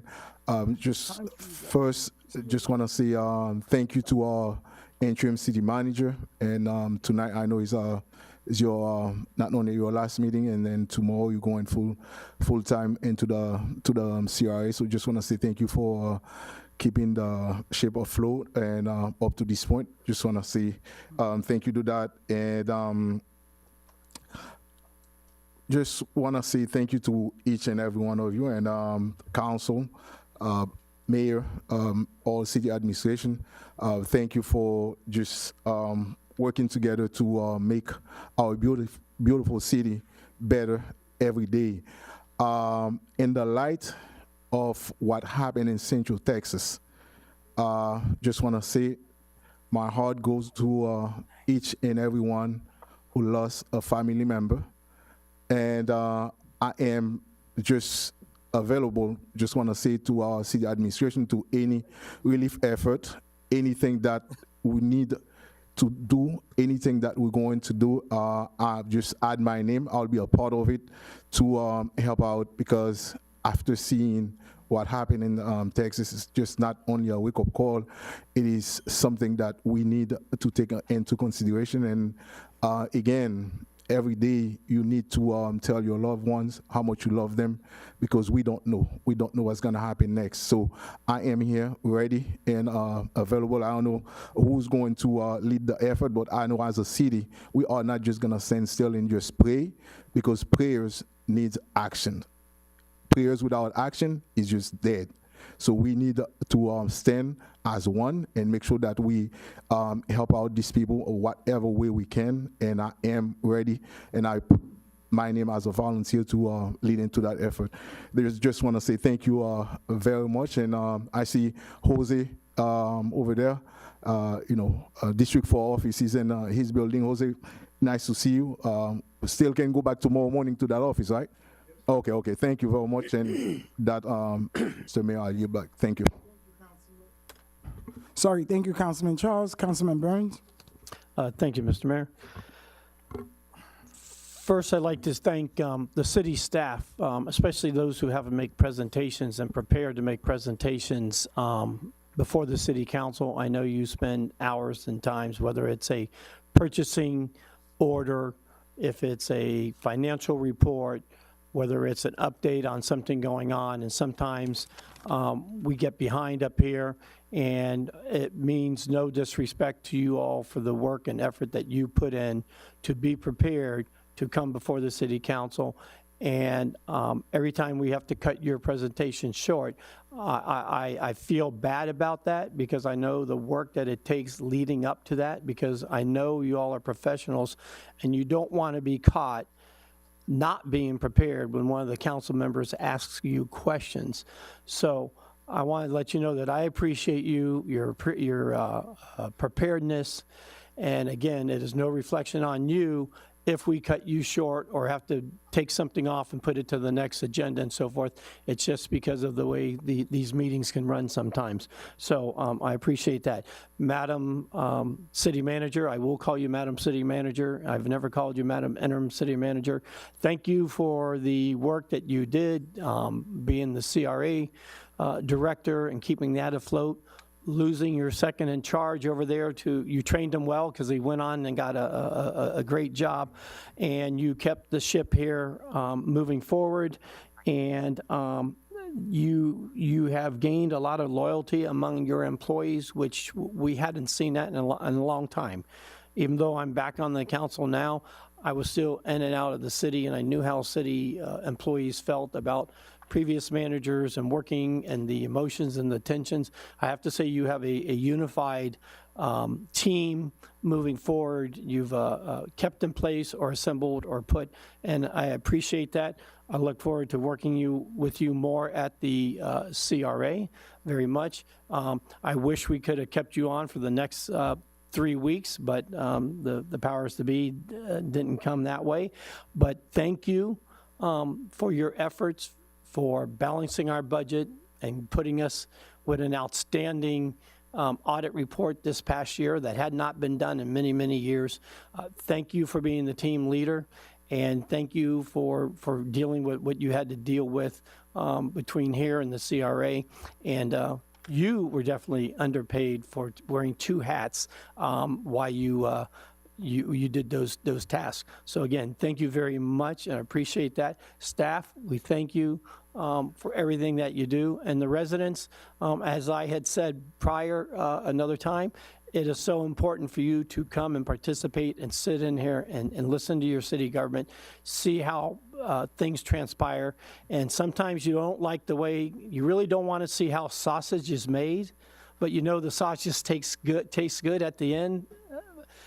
Sometimes it's messy watching the sausage get made. So it's part of the business of working to make the city a better place.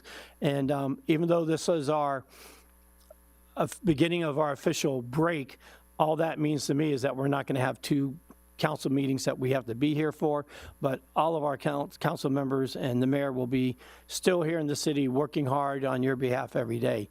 Again, anybody in my district, anybody in the city that has a problem, you need to reach out to me. We're here all the time. So thank you, and be safe over the summer. Thank you. Awesome. Thank you so much, Mayor.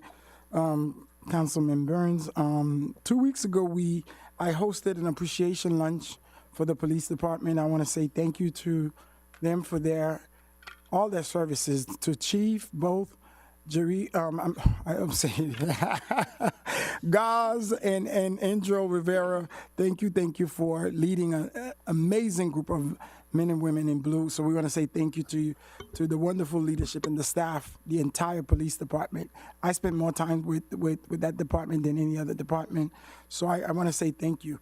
Then a few days ago, we celebrated 4th of July, which was our 4th of July at FIU. We want to thank everyone who came out to the fireworks, the annual fireworks that we had. This was our 49th, the country celebrating 49th year of independence. We are going, as Councilman Burns just announced, we are going on break from July 9th until the 25th of July. So no, Councilman Burns, I'll be on vacation this time, definitely. But I am always available. Everybody has my cell phone. If you don't, it's 305-926-7335. Text me, call, but there might be a little delay. I have some residents who take the pleasure of emailing me every day.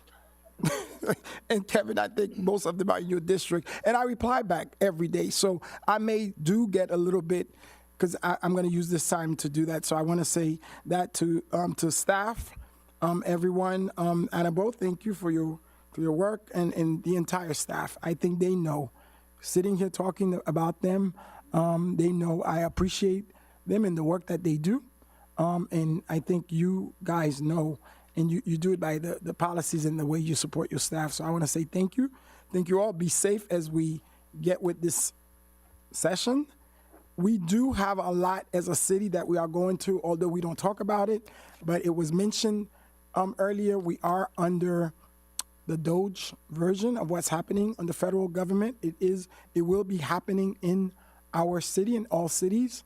And again, they are coming in to look at our books, and they will determine what we could do moving forward. So we are on uncharted territories, and I've been telling people we may not be able to do what we used to do because we don't know what is expected, and we see what's happening on the other level. Bill, thank you for your always speaking truth to power and standing up for immigrants. I think a lot of us here, that's who we are. We're trying to come in and do the best that we can.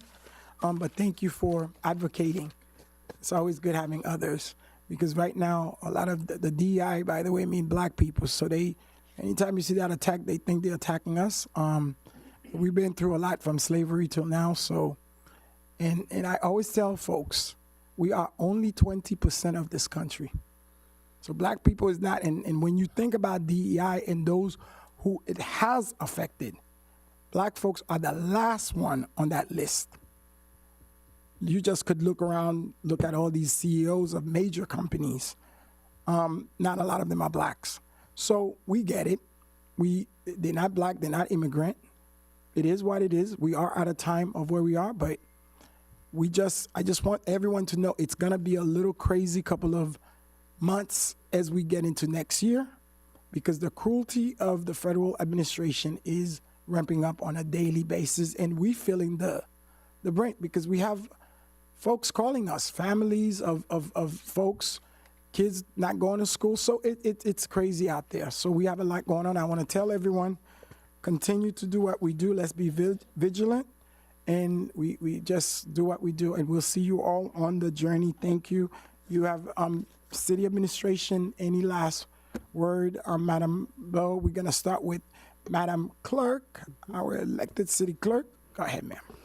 Just a reminder that Wednesday, July 30th, from 10 a.m. to 2 p.m. at the North Miami Public Library, we will have county services coming to the city. So that includes the clerk of courts, as well as the tax collector's office, who will be there doing driver's licenses. So if you are interested, just reach out to the office of the city clerk so that you can make an appointment, because they do fill up for the driver's licenses. And don't forget to come to our office for a passport. That's it. Where is it? Thank you, Mr. Attorney, and hold on. Mr. Attorney and Madam Manager. No report, Mayor.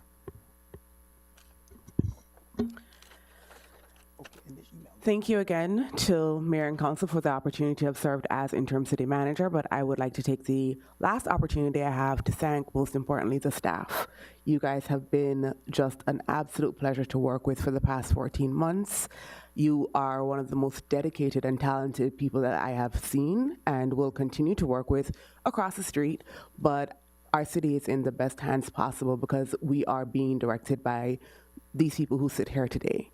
I do want to say a special thank you to the two people who held me down every single day, John Lorfields and Katia Filippo, who went through this wonderful journey with me. But I would be remiss if I did not highlight the absolute sacrifice that my CRA staff went through for the 14 months. And I do recognize 14 months? 14 months. Time flies. It does. But just thank you to everyone and have a wonderful evening. Thank you, ma'am. Thank you. To adjourn? Motion to adjourn? One last thing. Just so you know, I'm going to be hounding the purchasing director to make sure we get the roofs, the AC fixed at the JCC Center, the Joe Celestine Center, and about the replacement of the shelters out at Enchanted Forest. So I believe John will be the deputy manager taking place vet. So you'll be getting the calls that from me that they've been getting. Thank you very much, and the AC wish you luck will in be your fixed by Friday, right? John. I don't know if they Good luck. be fixed by Friday, but we're definitely working on it. So a phone call away. So I'll be here. Manager, it's been a pleasure. I have a motion made by the mayor to adjourn, seconded by Councilman Charles. All in favor? And opposed? Motion carries with a 3-0 vote. The time is now 10:24 p.m. That's why I wanted to sign in. We called the clerk's office.